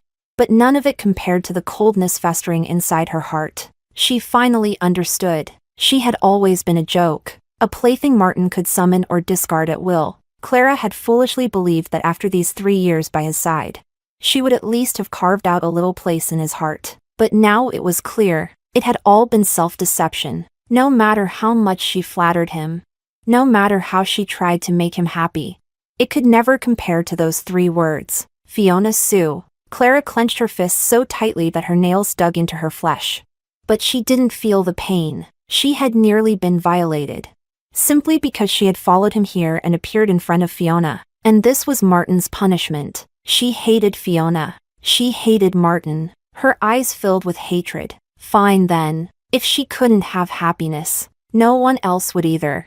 Meanwhile, Martin booked a room in a nearby hotel. He stepped into the bathroom and turned the shower to its hottest setting. He let the scalding water pour over him. Indifferent to the heat, he scrubbed his skin over and over, almost peeling it off. In his mind, Fiona's cold, cutting words echoed relentlessly. "And you're filthy." Tears streamed down his cheeks. But he no longer knew whether they were from sorrow, regret, or the water from the shower. "Fiona, I'm not dirty. I've washed myself clean. Please, don't despise me, okay? I really know I was wrong. Today when Clara came after me, I didn't touch her at all, even that woman in the bar. I rejected her without hesitation. Please. Fiona, please don't leave me." Martin whispered in despair as he scrubbed himself like a madman, but drinking heavily and showering in scalding water only made the alcohol hit harder. His head spun. Finally, he collapsed on the floor of the bathroom, utterly drained. After a long while, he found the strength to get up. He picked up his phone and called the private detective. "Help me track the taxi Fiona took. Find out where it dropped her off. No matter what. This time, he would bring Fiona back, even if she hated him, as long as she didn't ignore him. Martin would make her fall in love with him again. Slowly, patiently, no matter how long it took." Chapter 25. After Fiona and Simon got into the car, a heavy silence filled the cabin. It was the first time in so many days that Fiona had spoken about her past, and in such an ugly, humiliating way. When she saw Martin earlier, her heart still twinged for a brief moment, but she knew this would be the last time. She would take tonight as closure for everything that had happened before. After venting everything today, Fiona swore she would no longer let those memories haunt or sadden her. Simon glanced at her worriedly. "Fiona, are you okay?" Fiona shook her head lightly. "I'm fine, don't worry." Simon's sudden apology caught her off guard. "I'm sorry.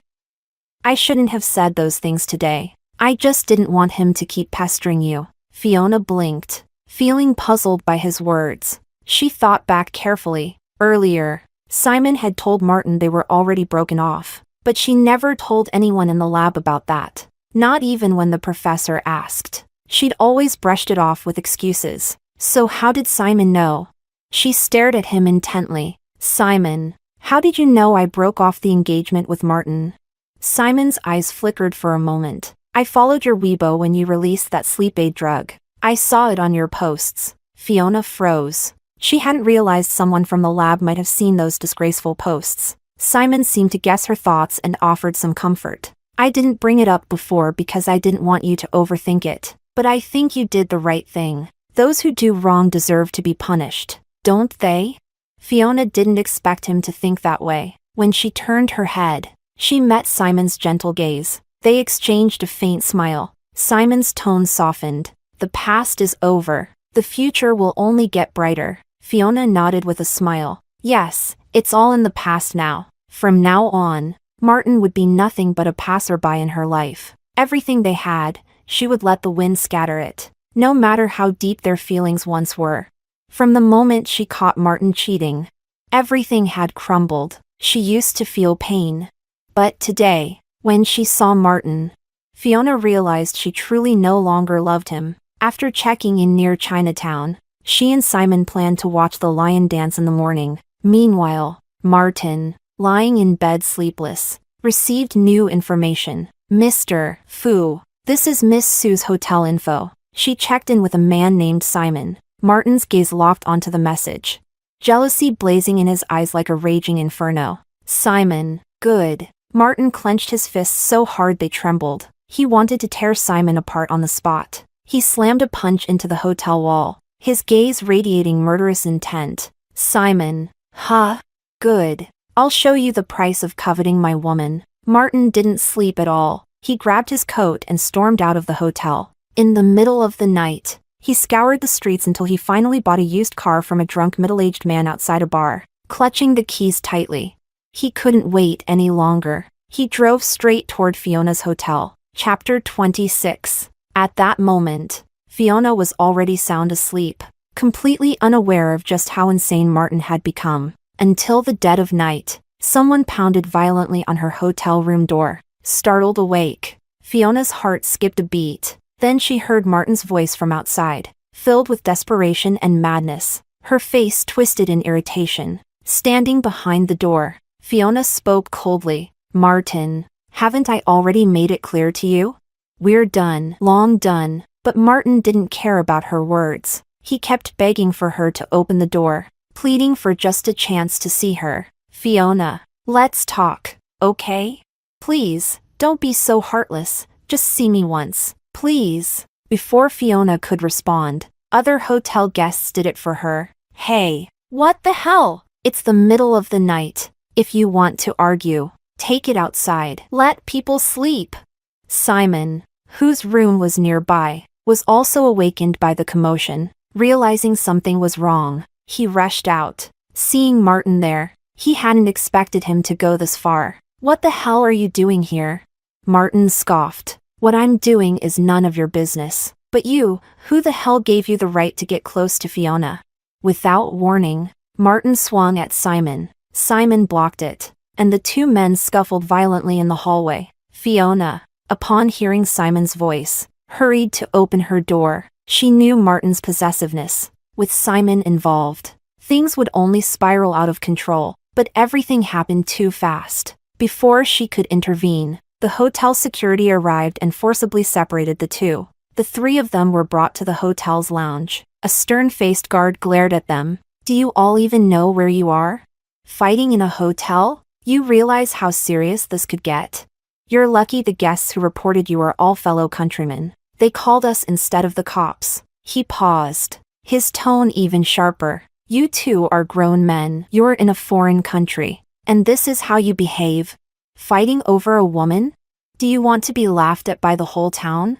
Neither Martin nor Simon said a word. The tension between them was palpable, neither willing to back down. All right. Settle this like adults here. We'll be standing right outside. And if you dare start another fight, I swear we'll throw all three of you to the cops. Once the guards stepped outside, Martin turned his cold gaze towards Simon. You, get out. Simon ignored him and looked worriedly at Fiona. Fiona gave him a calm nod. It's all right. Simon, there are guards outside. He won't dare do anything to me. Okay, but call me if anything happens. Though reluctant, Simon obeyed and stepped out. The moment the door closed, Martin's demeanor shifted entirely. His eyes filled with a desperate tenderness. Fiona, come back with me, please. I bought your old apartment back. We can start over. Let's go home together, okay? Fiona stared at him with indifference. There was not a trace of love left in her eyes. Martin, after everything you've done to hurt me, what makes you think we can ever start over? Martin's eyes reddened, desperation overtaking him. Fiona, don't be so cruel. Don't you remember how good we were together? Just give me one more chance. We can be happy again like before. But Fiona simply shook her head. Martin. I don't want to. I don't love you anymore. Chapter 27. Fiona's words hit Martin like a hammer to the chest. He froze, staring into her eyes, desperately trying to find even the slightest hint that she was lying, but he found none. Never had he imagined hearing such words from her lips. He had prepared himself for her hatred, for her anger, for her resentment, but he never prepared for this, for the one thing he feared most, that she no longer loved him. His lips trembled, his breath shaky. Fiona, you're joking, right? You have to be joking. How could you not love me? You went abroad just to cure my insomnia. We've been through so many years together. How could you stop loving me just like that? You're lying to me, aren't you? Martin asked carefully, almost begging for the answer he wanted. He looked at her yet didn't dare truly see her, afraid of the truth that might shatter him. But fear can't change reality. Fiona's tone remained calm, each word slicing into him like a dagger. Martin, the day you betrayed me the first time, you should have known this would be the result. Yes, we were once inseparable, but it was you. You destroyed everything we had.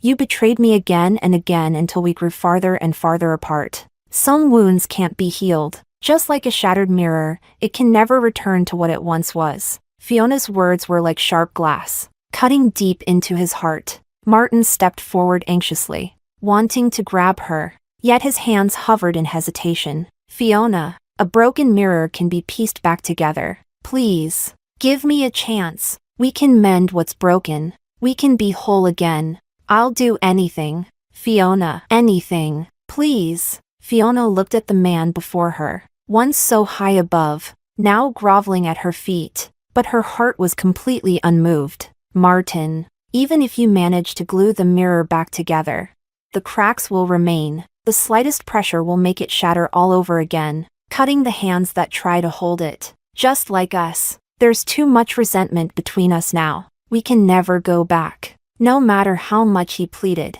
Fiona would never give him another chance. She stood up, turning away coldly. I think I've made myself clear. And by the way, I saw Clara last night. Martin, even now you can't sort out the mess in your life. Even if we were to get back together, there would be no happy ending. As she turned to leave, Martin grabbed her wrist. But this time, he fell to his knees. Fiona, I beg you, just one more chance, please. I swear, I'll clean everything up.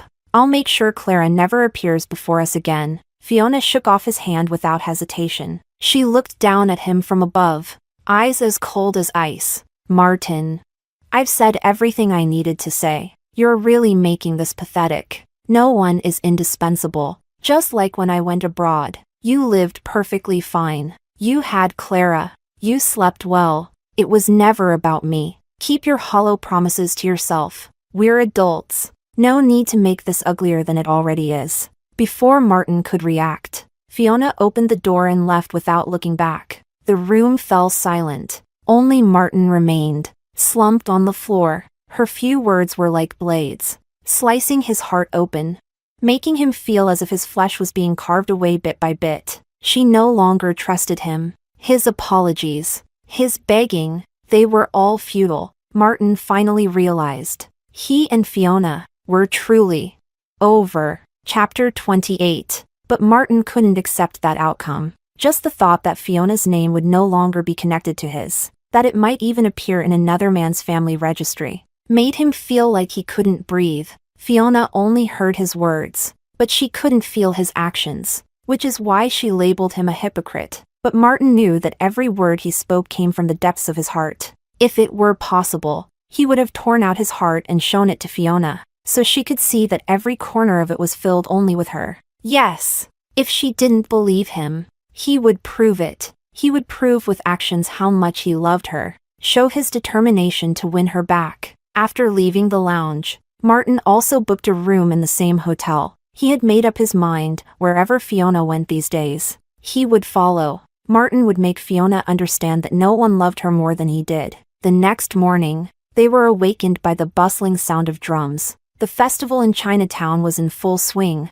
with various traditional Chinese activities, all expressing the locals' nostalgia for their homeland. Fiona and Simon got ready and went downstairs. At the entrance, they ran into Martin, who had been waiting there since early morning. When Martin saw Simon, the jealousy in his eyes was overwhelming, but he quickly held it back. He knew that if he caused trouble here, it would be hard to resolve the situation. He had no idea when Fiona would return to the lab, and he didn't want to get into trouble with the police. That would only reduce his time with Fiona. With a smug smile, Martin immediately approached Fiona. "Fiona, you haven't had breakfast yet, have you? I bought this sweet osmanthus rice cake for you. I had to go far to get it. I remember it was your favorite." Fiona didn't accept what he offered and replied coldly, "No need. I've already eaten." A bit disappointed, Martin pulled his hand back. "No matter. I'll keep it in case you want it later." She paid him no more attention and walked straight out of the hotel. Simon walked on Fiona's left, and Martin followed not too far behind on the right. Throughout the day, whether they were watching the lion dance or the fireworks, Martin followed them. Even when Fiona went to the restroom, he waited nearby, asking her questions, believing he was doing very well. But to Fiona, he was nothing but a nuisance.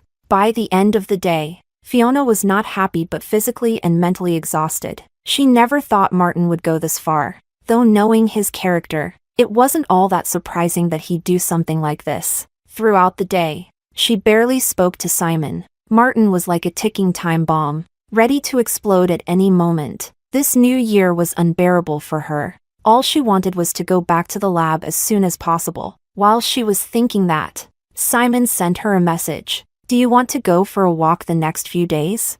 Almost instantly, she typed 2 words on the screen. "Don't want." He replied immediately, "Okay. I'll tell the professor we have a new research idea and that we need to return to the lab to verify it. Can we go back tomorrow?" Fiona quickly sat up in bed. Perfect. She really didn't want to stay outside any longer. Going back to the lab would be the best way to avoid all the trouble Martin was causing her. She wished for it with all her heart. Chapter 29. But now there was a bigger problem. With Martin's obsession with her, Fiona wasn't sure she could leave smoothly. Martin had already followed them to the hotel shortly after they arrived. This meant he must have pulled some strings again. But the lab was a fortress, he couldn't get in there. So how could she return to the lab safely? How could she make sure Martin wouldn't follow them the next day?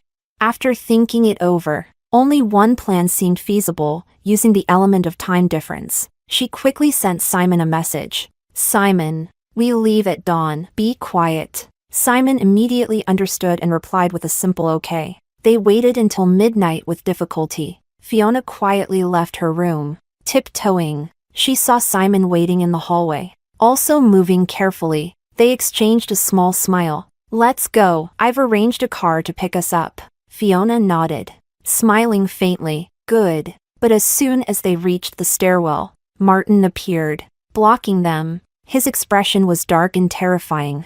His icy gaze fixed on them. "Where do you think you're going?" Fiona's smile disappeared immediately. "Why aren't you asleep?" A flicker of pain crossed Martin's eyes. But his tone turned harsh again. "Fiona, did you forget I have insomnia?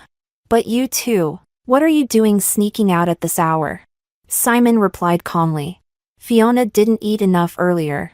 I'm taking her for something to eat." "Perfect. I didn't eat enough either. I'll join you." Fiona's voice was ice cold. "Suit yourself." She exchanged a glance with Simon. They both knew they had to get outside first, then look for a chance to escape on the street. But Martin stuck to them like glue. Never more than 2 steps away, making it nearly impossible to shake him. While they walked along the sidewalk, Fiona's phone vibrated. A message from Simon. "The car is waiting at the corner. When we get there, you get in first. I'll hold him off." Without hesitation, Fiona typed back immediately. "No." She knew exactly how crazy Martin could get. Even before they were together, he had fought for her and broken 3 ribs. She still remembered that scene vividly, when Martin lost it. He was like a man with nothing to lose. Simon sent another message. "Trust me, you go first. He won't dare touch me." Fiona lowered her head, just about to reply, when the blinding headlights of a car approaching from ahead stunned her. forcing her eyes shut. All three shielded their eyes.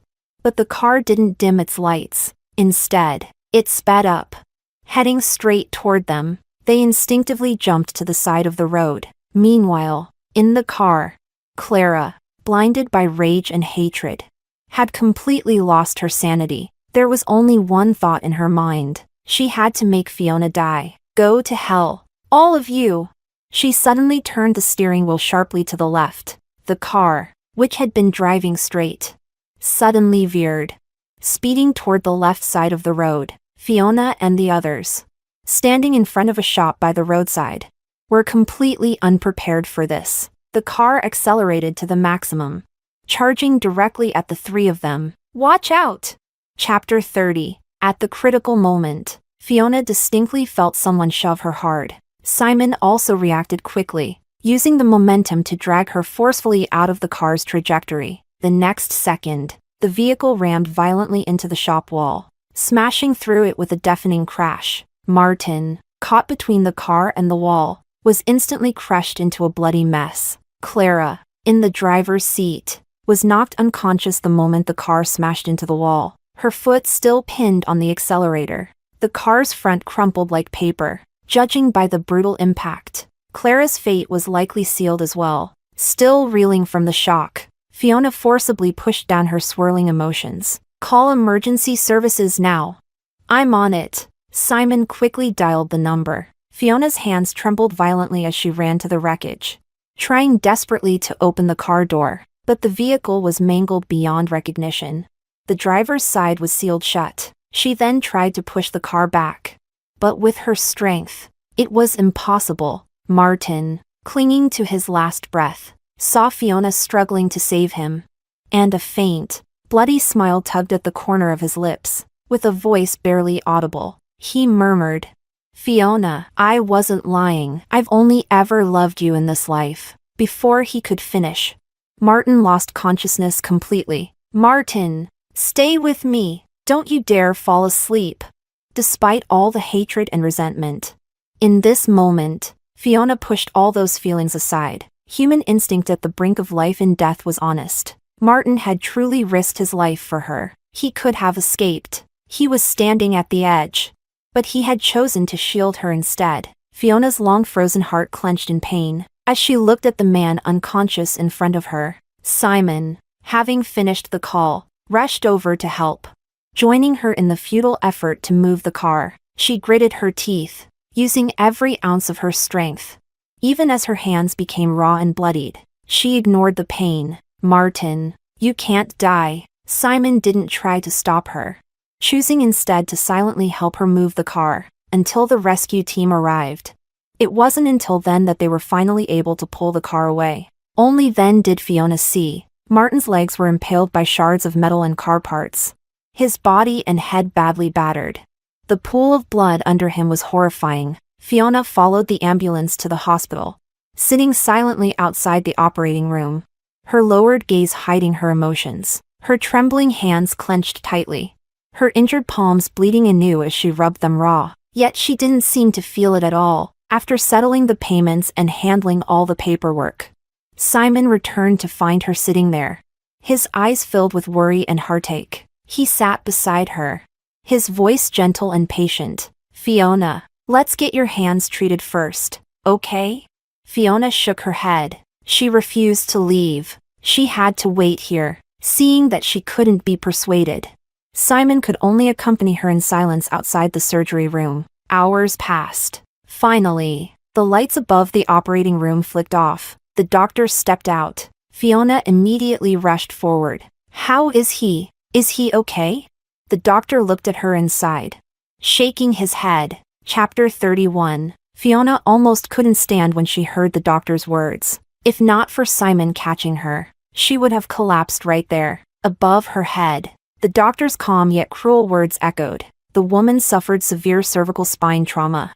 Rescue failed, and she's been pronounced dead. As for the man, he's out of immediate danger, but both legs have been amputated, and due to serious brain trauma, we can't predict when or if he'll regain consciousness. Fiona nodded stiffly, no longer speaking a word. At least he survived. That was all that mattered now. Everything else was secondary. She walked numbly to the corner, hugging her knees tightly, silent tears cascading down her cheeks, even if she no longer loved Martin.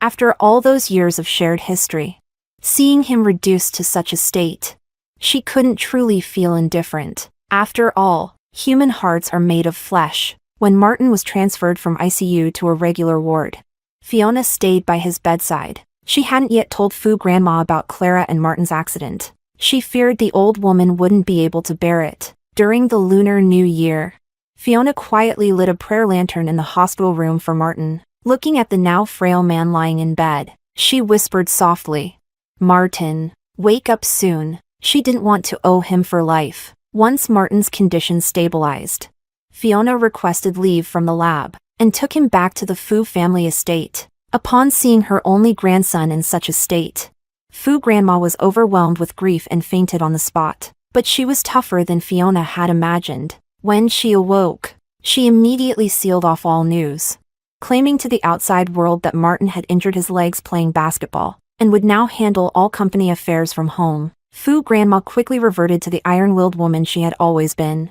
but Fiona could see the loneliness in her, and how she seemed to age 10 years overnight. "Fiona, he's my only grandson. Now he's ended up like this because of you. No matter what he did to you before, it's all even now. I hope you'll never appear before him again," Fu Grandma said coldly. Fiona was silent for a long moment before replying, "Fu Grandma, rest assured, I'll focus my research on this area and do everything I can to help him wake up." In terms of love, Martin owed her far more than she owed him, but his life, that was now her debt. After returning to the lab, Fiona buried herself in her work day and night. She completed her mentor's project 6 months ahead of schedule, then dove straight into research on brain function in comatose patients.